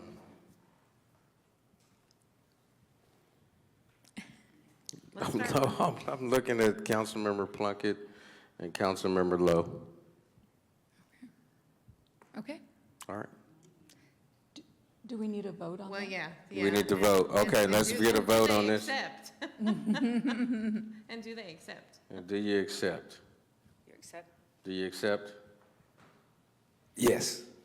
Councilmember Plunkett, Yeah, that'd be fine. I need a yes or a no. Sure. Oh, look at you. We're going to take that as a yes. Okay, council members, can we get a vote on that, please? I'll make a motion to accept the mayor's nominations as Councilmember Plunkett and Councilmember Lowe for the board. Second. We have a motion and a second. All in favor? Aye. Aye. All opposed? All right, so we have 2 new board members. All right. Board and a new board member. Thank you all very much. Congratulations Yes, congratulations. on losing more time out of your day. Ouch. On making our money work for us. Hey, no, it's a good thing. I'm not saying it that way, you know. It's just more dedication to the beautiful city of Bastrop. And the people. Yes, ma'am. All right. All right, 9E. Oops, sorry. Consider an act to approve the following resolutions related to the request for qualifications for feasibility studies in the areas of golf, hospital, and hotel and convention center. 9EA, resolution number R-2025-208, to approve a contract with the National Golf Foundation in the amount of $26,000 for a feasibility study for a par 3 course located at 1500 Farm Street. 9EB, resolution number R-2025-209, to approve a contract with Hotel and Leisure Advisors in the amount of $52,500 for a feasibility study for a hotel and convention center located between Bear Hunter Drive, FM 20, and Highway 71. 9EC, resolution number R-2025-210, to approve a contract with Realty Trust Group in the amount of $50,000 for a feasibility study for a full-service hospital and medical facilities located between Bear Hunter Drive, FM 20, and Highway 71. Thank you, Mayor. These are exactly what they sound like. Before we embark on the projects, we're trying to determine if the data even finds that the projects are feasible. So I know there's a lot of excitement about the golf course. We haven't even gotten to the point if we're going to have a golf course. That is what this feasibility study will help us determine. The same thing for a hotel and convention center. While we have legislation, we have special dispensation, if the hotel convention center does not make sense for Bastrop right now, then we won't embark in that process. And it's the same thing for the hospital and the associated campus. There's been interest expressed in all of these bullet points, but you know, you say Austin and you say Bastrop, and we were at an economic outlook yesterday, and we are the 8th fastest growing in the Central Texas region.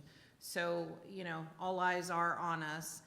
Everybody wants to do business here, but before we go and do that, it's responsible for us to go make determinations as to whether or not these things are going to fly.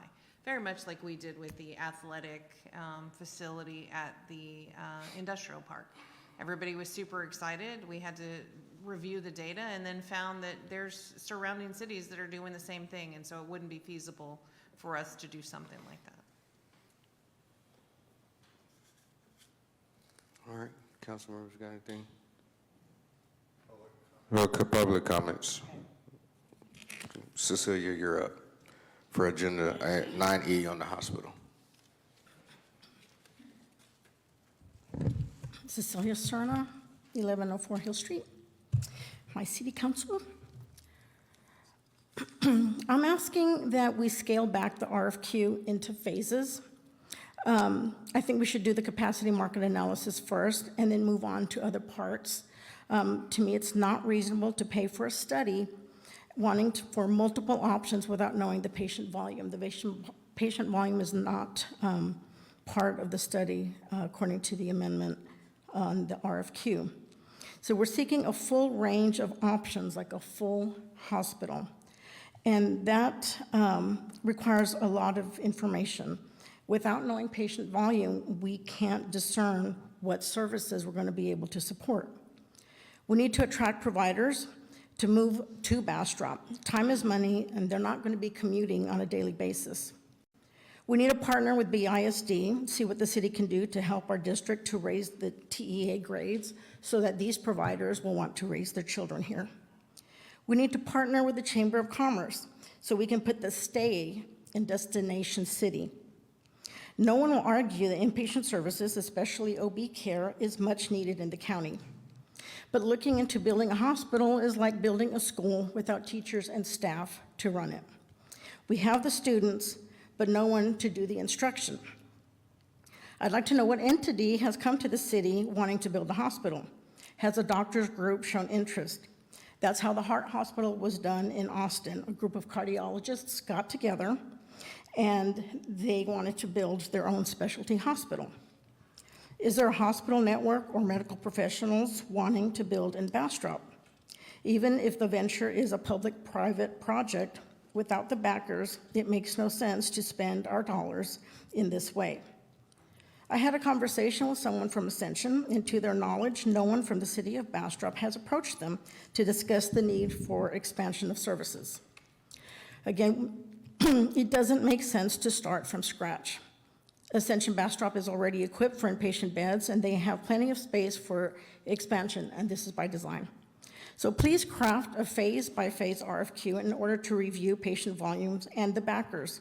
Use of that information to determine what services can be offered, and then we can determine the number of providers needed. Prioritize OB-GYN services, if anything. In order to spend $50,000 of our dollars to figure that out, it doesn't seem to me to be reasonable. So again, I ask you to please scale back the RFQ. Thank you. Thank you, Cecilia. Appreciate your time and your comments. Okay, council members, do we have any comments? Councilmember Fossler? Hey there, yes, I have a question on the third one.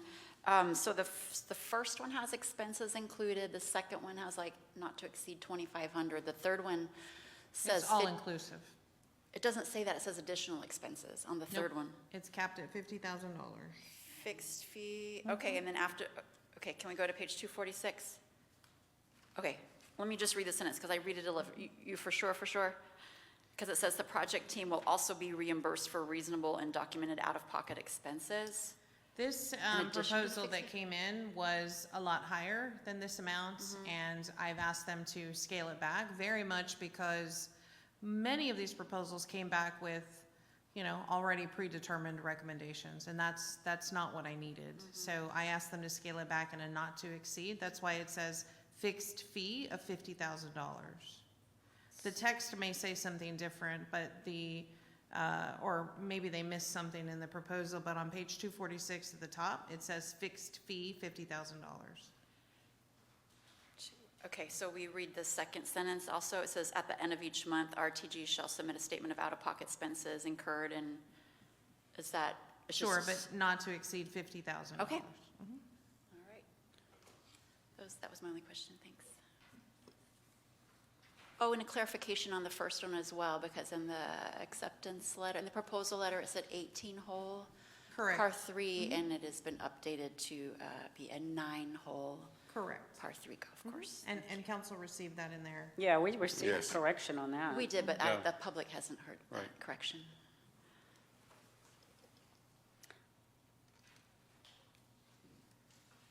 All right. Councilmember Meyer, did you need anything? Okay. All right. We don't have any other discussion? Motion to approve. Second. We have a motion second. Councilor Mayor Pro Tem Kirkland, you have something for us?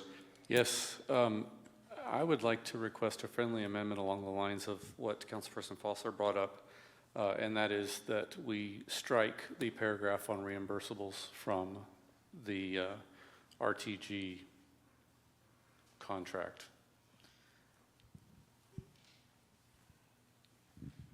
So I don't want to strike the reimbursable, because if their fee is $47,000 for the work, but they have $3,000 worth of travel, it's still a fixed fee of $50,000. Well, and I agree about the fixed fee of $50,000, but a fixed fee of $50,000 says they're just going to receive $50,000 from us. It's not going to be time and materials at all. So can we agree on a not to exceed $50,000?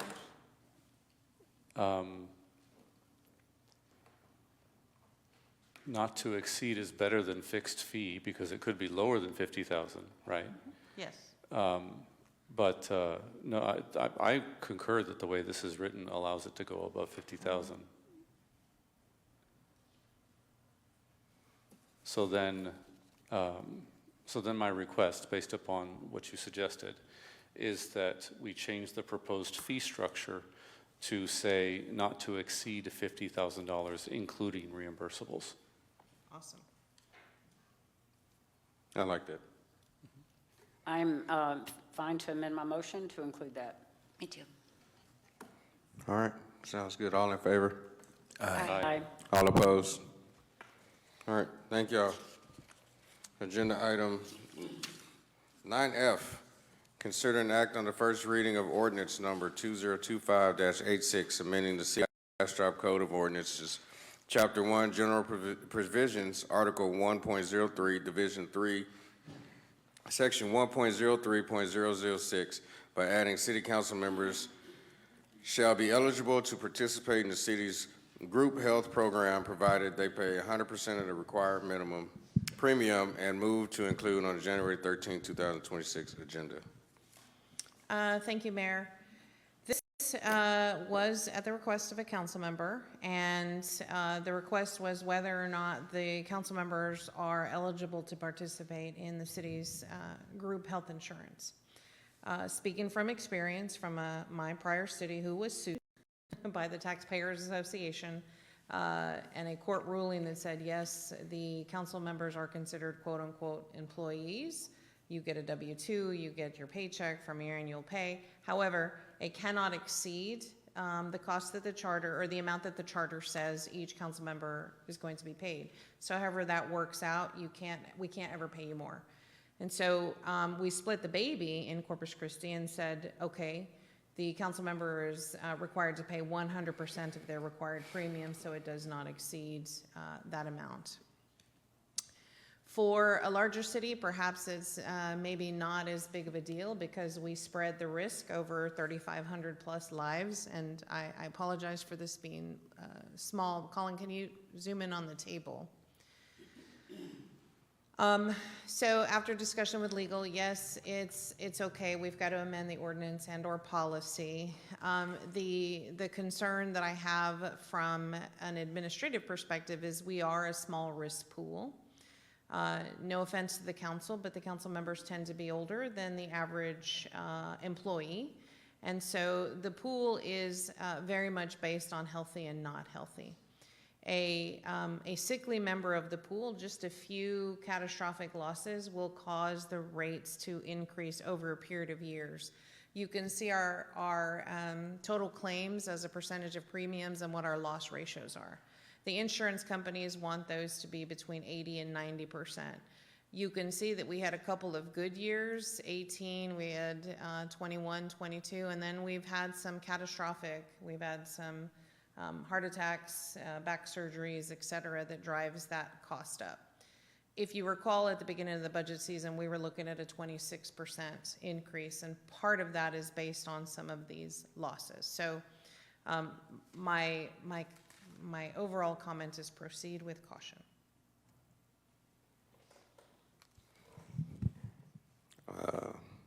Mayor Pro Tem Kirkland. Councilmember Meyer.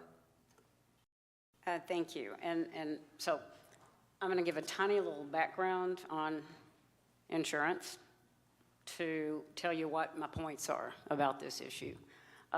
Background is I've been self-employed for 38 years. I've always had to get my own health insurance. Contemplated many times over the years, maybe working for a bigger company that could provide, because that's a huge benefit. That's so big. And that can make or break somebody. And I know that because I've had things that almost broke me and my husband before financially because of that. However, for the past 15 years, I've been able to buy into the marketplace. Now, do I choose the gold plan that has the most coverage, most expensive, everything? No, I don't. I choose the bronze. That's the lowest level. I choose the highest deductible there is, my out-of-pocket. But I also save for that, too. My husband and I hadn't been on vacation in 10 years. But you know what? That's what we choose to do. So at no point have I ever thought, when I was elected sitting up here, at the trust of the people who put me up here, hey, maybe I should capitalize on that health insurance that the employees have, that Michaela has, that Doc, that Viviana. I'm not an employee, even though the terms could say that, I'm not. And I don't want the public doesn't consider us employees. I don't want there to be any question at all with the public, because I feel even considering this could really harm the public trust in your council up here. I also think the perception of the public would be very, very harmed of the council. We vote on budgets, could be a conflict of interest. Could, as Sylvia had said, could affect the city's risk pool. The sicker the people, the higher the rates, right? Fact is, as Sylvia said, a lot of councils are older. We don't know what the councils are going to be in 10 years from now. You know, everybody up here could be way older than us. They could be way sicker than us. So as Councilmember Plunkett has always said, and it makes so much sense, let's don't tie the hands of the council in the future.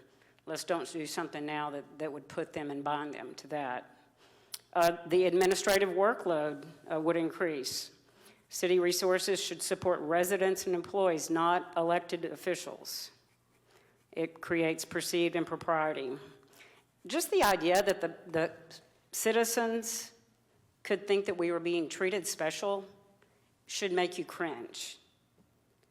And lastly, I want to say, I was elected by the public because they trust me to do the right thing for the public, not for myself. We are a public servant, which means we serve the people. The people put us up here. The people didn't put us up here to serve ourselves. So I want it to be very clear, and I know a majority of us up here, absolutely.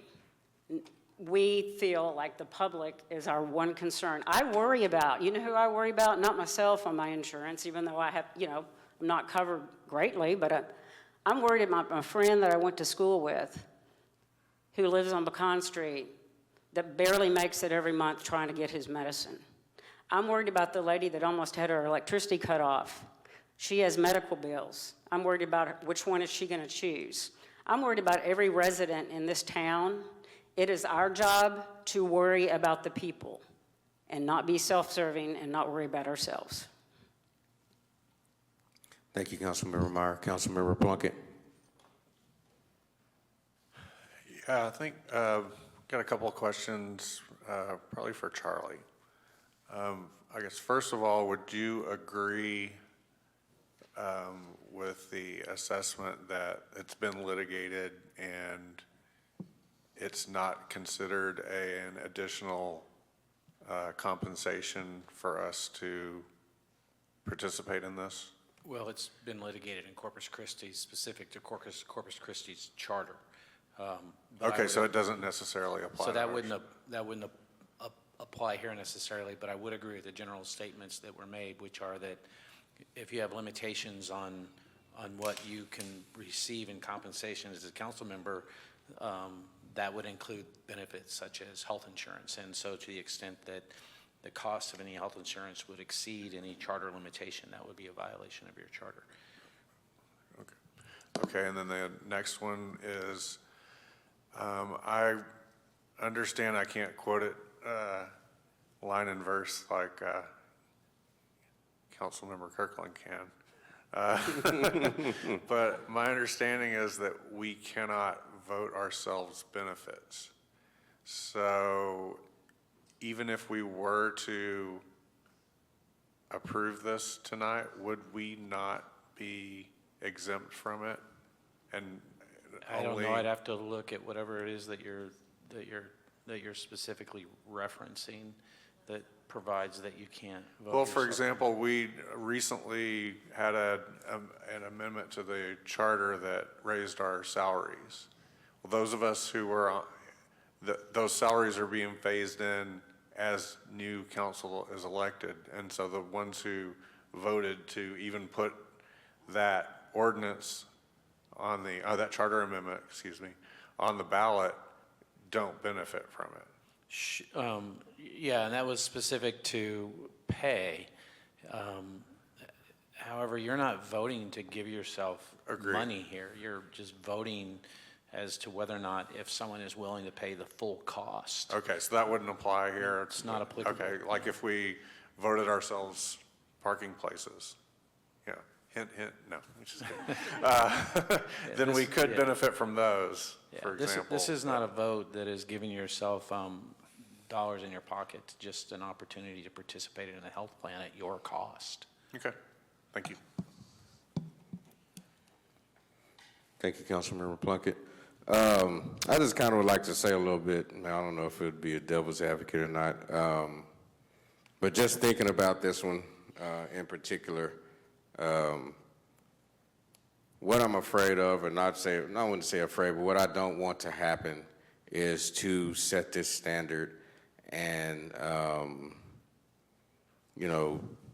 eventually have someone who doesn't have the best interests of the city at heart and really has themselves and does what they need to do to get elected just so that they can come in and be able to receive the benefits that they normally wouldn't receive. I know it's a lot of citizens or staff or employees with the city who don't always get to just vote their spouse in or whoever they live with or their parent in. I'm sure it would be lovely to say, hey, well, I'm a part of the city. I've put in 20 years and, I've dedicated, and my parents need some health insurance, but they can't get it. Let me see what I can do, even if it's paying 100% of the cost. It just kind of changes the rules just to make an exception.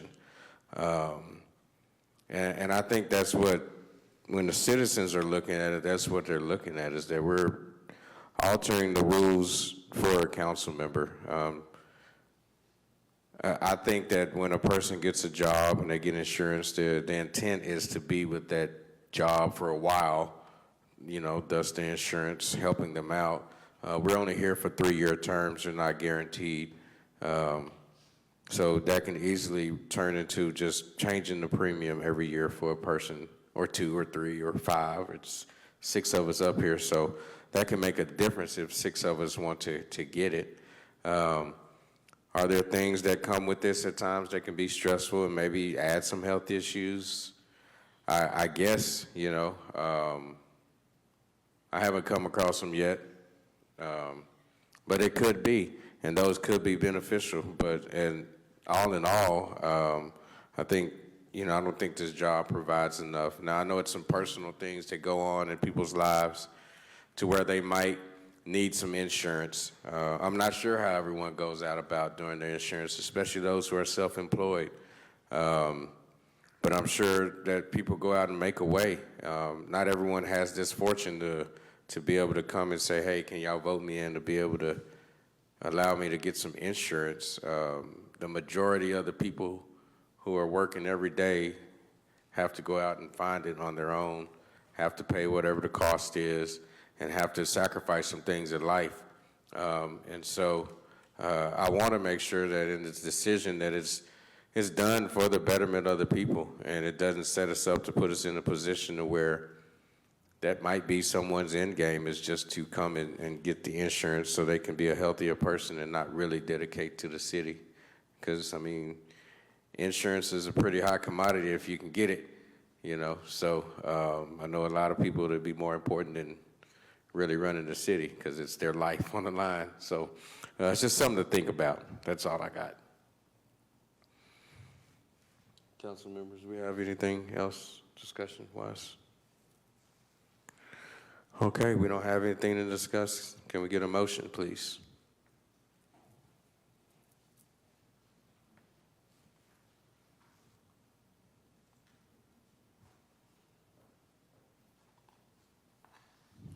All right, no one has a motion, so this dies. All right, on to agenda item 9G. Consider, it is supposed to be act, it just doesn't have a C. Consider an act on the resolution. Look, my eyes have been dry tonight, y'all, and it's been very hard for me to see. Consider an act on the resolution 2025-214, entering a master transfer agreement with the Hunters Crossing Local Government Corporation and the City of Bastrop and Hunters Crossing Homeowners Association. Thank you, Mayor. We do have Audrey Guthrie with the Hyde Law Firm who's going to pick up shortly after. I'm just going to give you a 2-slide overview before we pick up. The Hunters Crossing Local Government Corporation has been, I think, the bane of my existence. I arrived in Bastrop. It is it's the gift that just doesn't stop giving, and it doesn't stop giving on the positive side. So what is a Hunters Crossing? What is a local government corporation? What is it blank? So the Hunters Crossing Local Government Corporation, HCLGC, is a political subdivision. It was created when, I'll give you the timeline. The council took action in 2001. That's how far back this thing goes. Council took action in 2001, 2003, 2004. In 2019, after some questions as to what was owed, who had been paid, et cetera, there was an amended and restated assessment.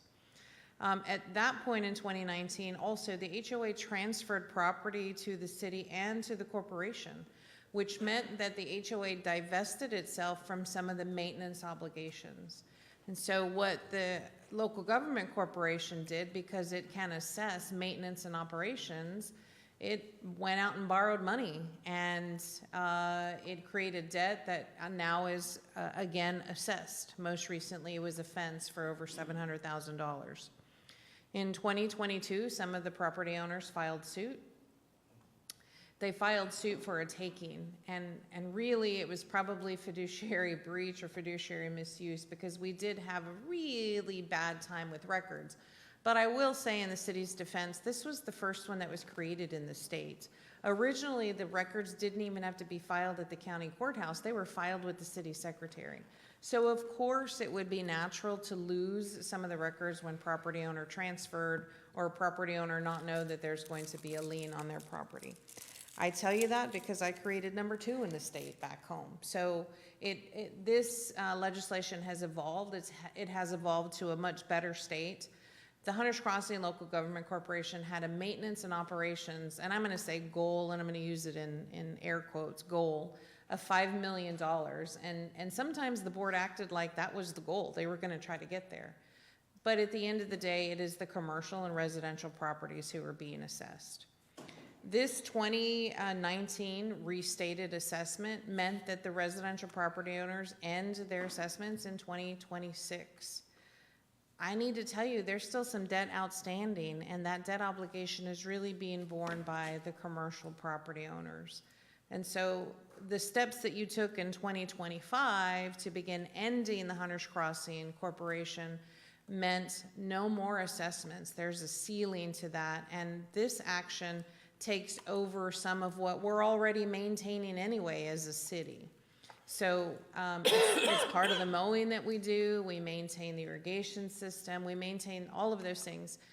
The agreement that took place that transferred some ownership, we're going to begin to put those things to use now, the fields, the pool, those kinds of things. We do need to have conversation with the property owners because we've not had any conversation. This action finalizes some of that and then begins to allow us to get in front of the community members there to really explain what has been transpiring in the last 24 years with this public improvement district. So Audrey, I'm gonna hand it over to you. Audrey's with Hyde Kelly. They are the local government corporation attorney. George is the one that we see sometimes, and he is been with us a good portion of the time as we try to make sense of the PID. Yeah, George has been involved for quite a while. I have only been involved for about a year and a half with George's office. Hi, she said I'm Audrey, in case you guys missed that. Yes, thank you. So what I'm here today is really just to focus on the master transfer agreement. So this is just divesting the local government corporation of its property. It is part of the process of dissolving the PID.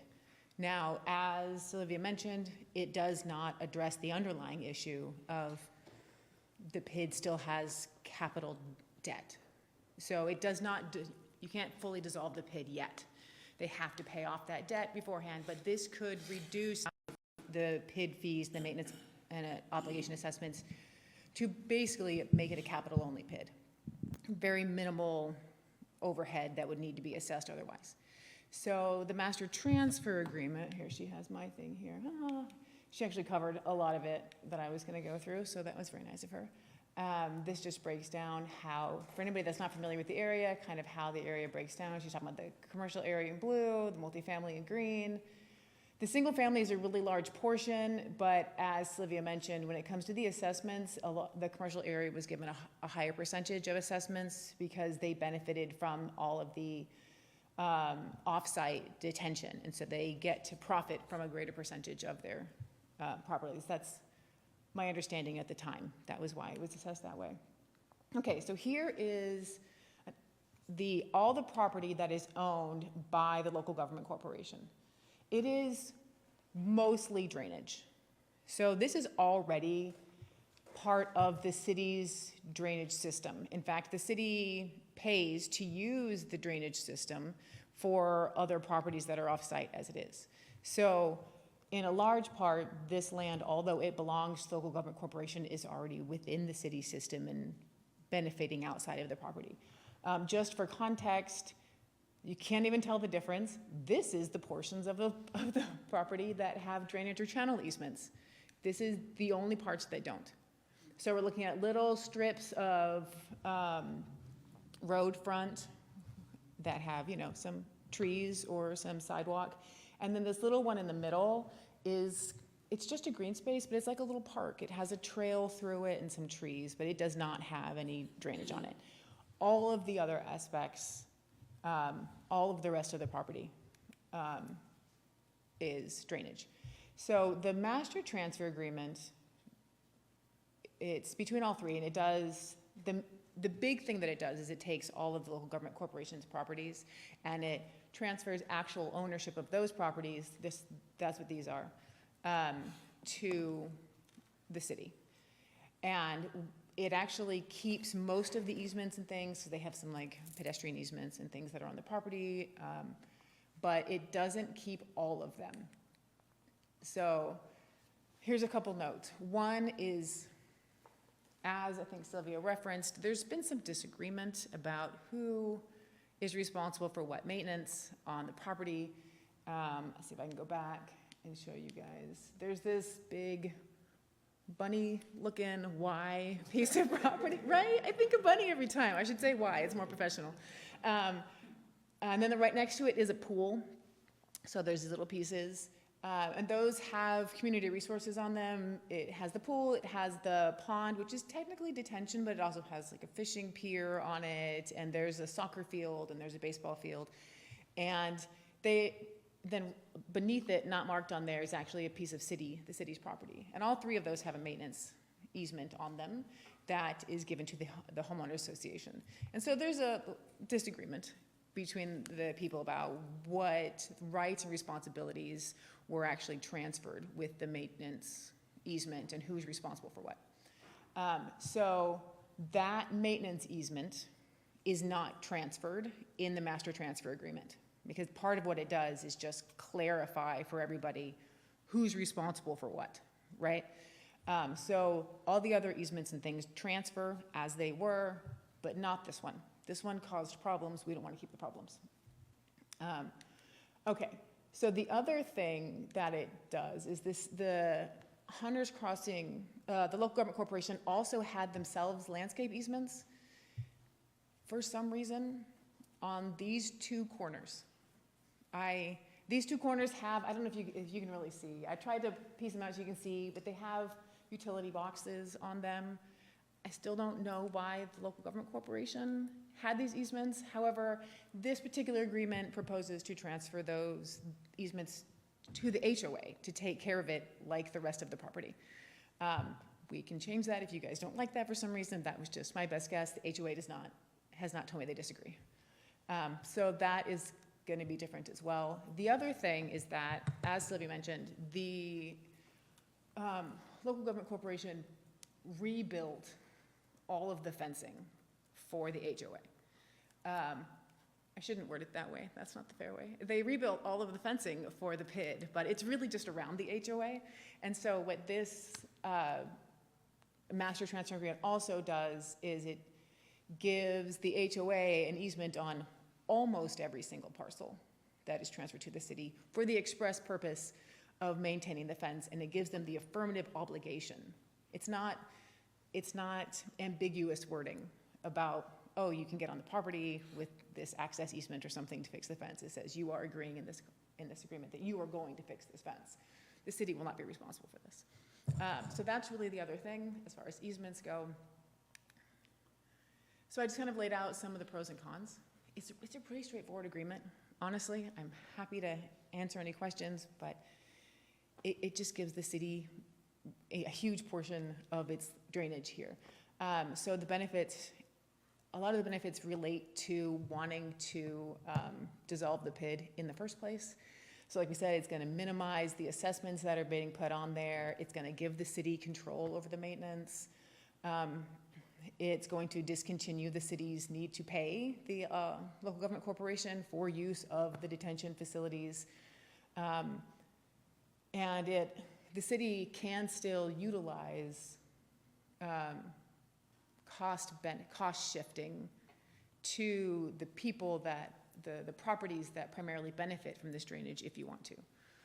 I don't know how much you guys have thought about that and whether or not you're really concerned about the maintenance or things on this particular drainage, but the city still has options if it wants to say, you know what, anybody that benefits from these drainage facilities, we want you to be responsible for it. I don't have nearly as much knowledge as the city attorney's office about how you guys do your municipal ordinances and utility detentions, but there are regional detention maintenance ordinances that you can put in place. There's, you can put MDUSs in place, you know, maintenance utility districts and things in place to shift the cost if you want to, and to make sure that the city's not responsible if the city doesn't want to be ultimately responsible. So that's really it. It's a pretty straightforward thing. So do you want to, let me know if you have questions. I did my little speech. Mayor Pro Tem Kirkland. Where does the swimming pool fall in this list of properties? The swimming pool will transfer to the city. It's right below the bunny lot. It's like the bunny's tail. Yeah, I can't read it. 348, yep. Yeah. So it's right there, thank you. Yes, thanks. Oh, yeah, thanks. Yeah, so that's the pool. It also has like a basketball court and a little playground and things that would now be for the city. City's use. There's a 1 acre parcel right next to the pool also that had planned for a fire substation at one point in time. So really, if there was a need to make any improvements or expansions there, there's some room. Yeah, that's already the city's lot. It's just extra field right now. And 348 there, that parcel, that's owned by the local government corporation, or is that Yeah. owned by the city today? No, 348 is owned by the local government corporation. Okay. And I saw in part of the agreement is that 17, parcel 17 was owned by the city, 16 and 20 was owned by the Hunters Crossing Local 16, Government 30. Corporation? Mhm. 16 Yeah, and 17 oh, is I'm the sorry. one below 48. So it's the one that's on the corner. Okay, Without a number. And then above it is the pool, which is 348, and above it's the bunny. got it.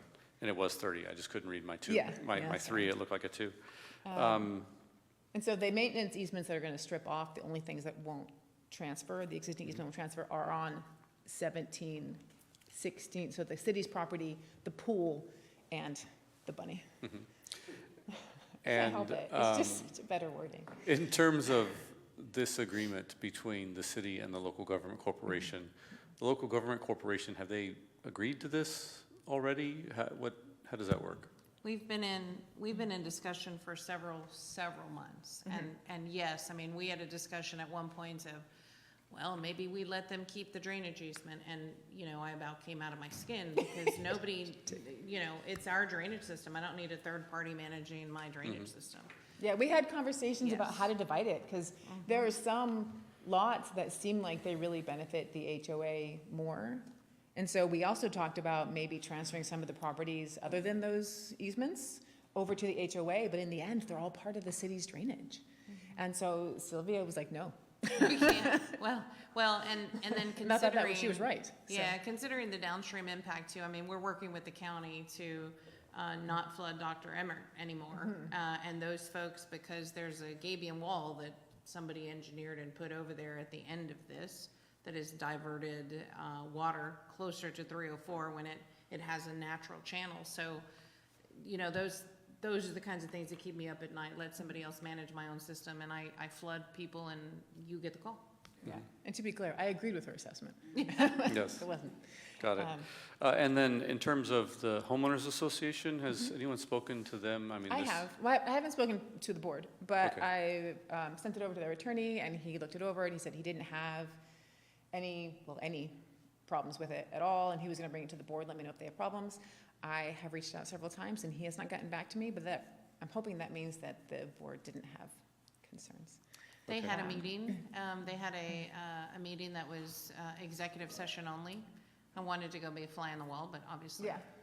He said he was going to talk to them But and let me know if obviously- there was problems. Couldn't do that, but they did have a posted meeting. Okay. So. You know, as we go through this process of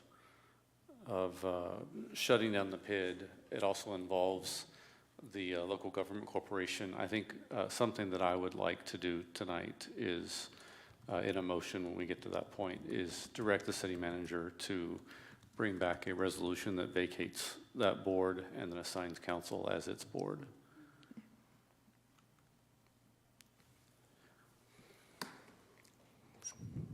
Sure, I like that. All right, any other council members have any? Oh, Councilmember Fosler.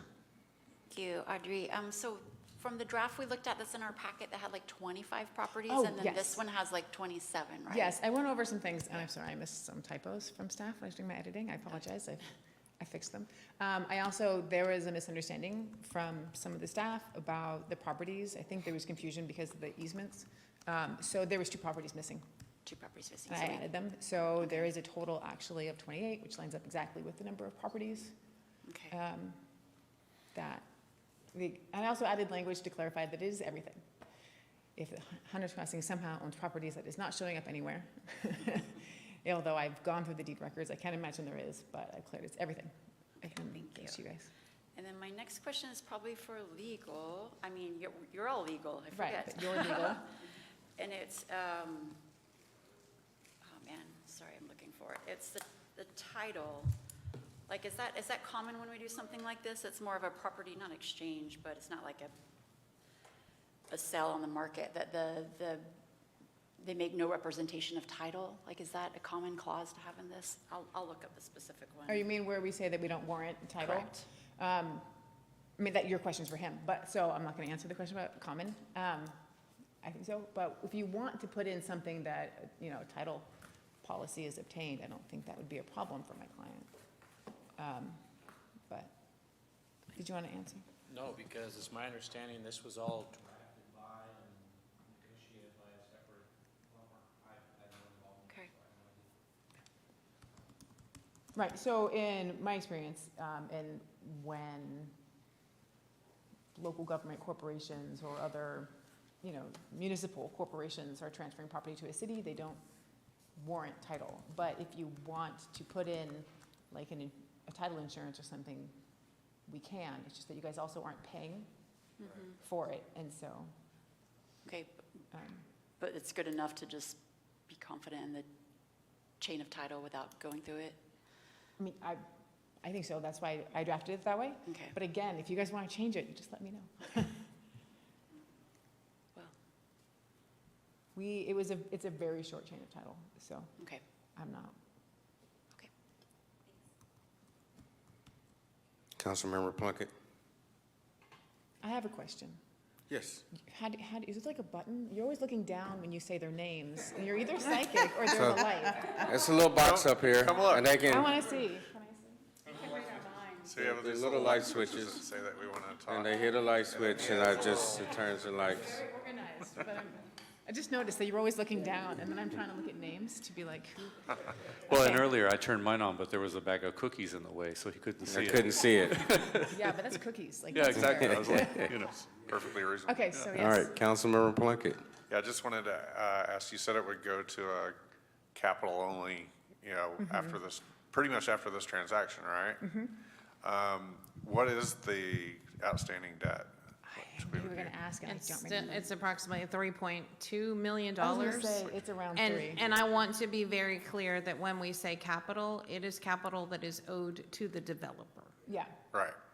There's like, I don't have a lien on a pipe in the ground or anything. It was a negotiated amount, and when this first occurred, it was an amount with interest. And so when, I know Carlos is listening, when the commercial property owners go, we've paid our amounts.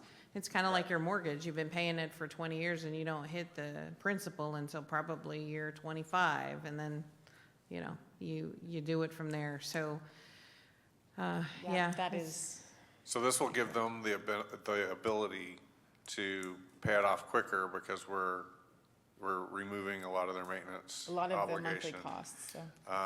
But it does not transfer that debt to the city. That's does what I not. want to make sure. No, this just It's clear.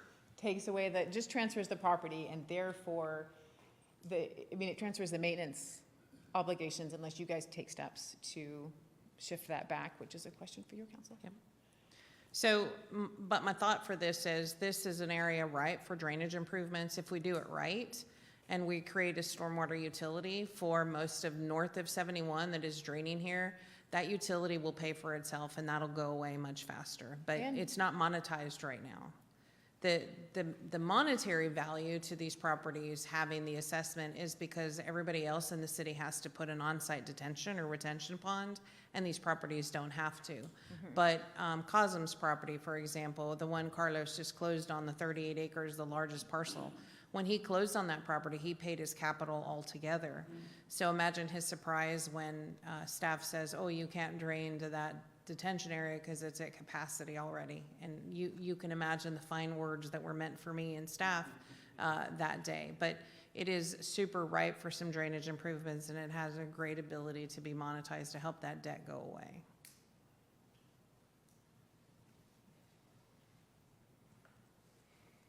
All right. Nobody flicked their little light? Come again? I said nobody flicked their little light? No lights, but I double check anyway. Sometimes they surprise me at the last minute. So, all right, council.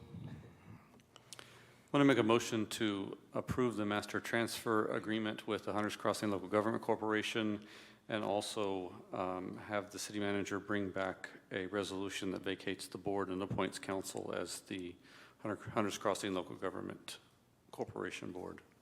Second. All right, all in favor? Aye. All opposed? All right, thank you. Thank you so much. Have a great You're evening. All right, on to executive session. We will be tabling agenda agenda item 10C, which is City Council should convene into a closed executive session pursuant to Texas Local Government Code, sections 551.071, to seek advice of legal counsel and discuss and deliberate regarding the Bastrop Economic Development Corporation. We're going to table that, but we will be discussing agenda item 10A. City Council shall convene into a closed executive session pursuant to Texas Local Government Code, section 551.074, to deliberate the appointment, employment, and evaluation of the city manager, including the development of a standard evaluation form. And 10B, City Council shall convene into a closed executive session pursuant to Texas Local Government Code, sections 551.071 and 551.072, to seek advice of legal counsel to discuss and deliberate regarding the proposed sale of real estate property located adjacent to Blakey Lane. It is now 8:40, and we're going into executive session. It is now 9:41, and we're back from executive session. We discussed agenda items 10A. Do we have a motion on agenda item 10A? Yes, I move to make a motion with the review of the city manager. Was it the one-time 15,000? And she's done a great job so far, so we are pleased as punch about that. So we would definitely make a motion to extend the one-time 15,000. Second. We have a motion and a second. All in favor? Aye. Aye. All opposed? All right, passes unanimous. Looks like we stuck with you for a little bit longer. All right, thank you. All right, and now on to agenda item 10B. Do we have a motion for that? Yeah, I move that we approve a not to exceed amount of $750,000 for easement, right-of-way, temporary construction, and appoint the city manager to execute any and all documents necessary to do so. Second. All right, a motion and a second. All in favor? Aye. Aye. All opposed? All right, passes unanimous. All right, agenda item 11, take any necessary action. Oh, we just did that, so agenda item 12. Motion to adjourn. Second.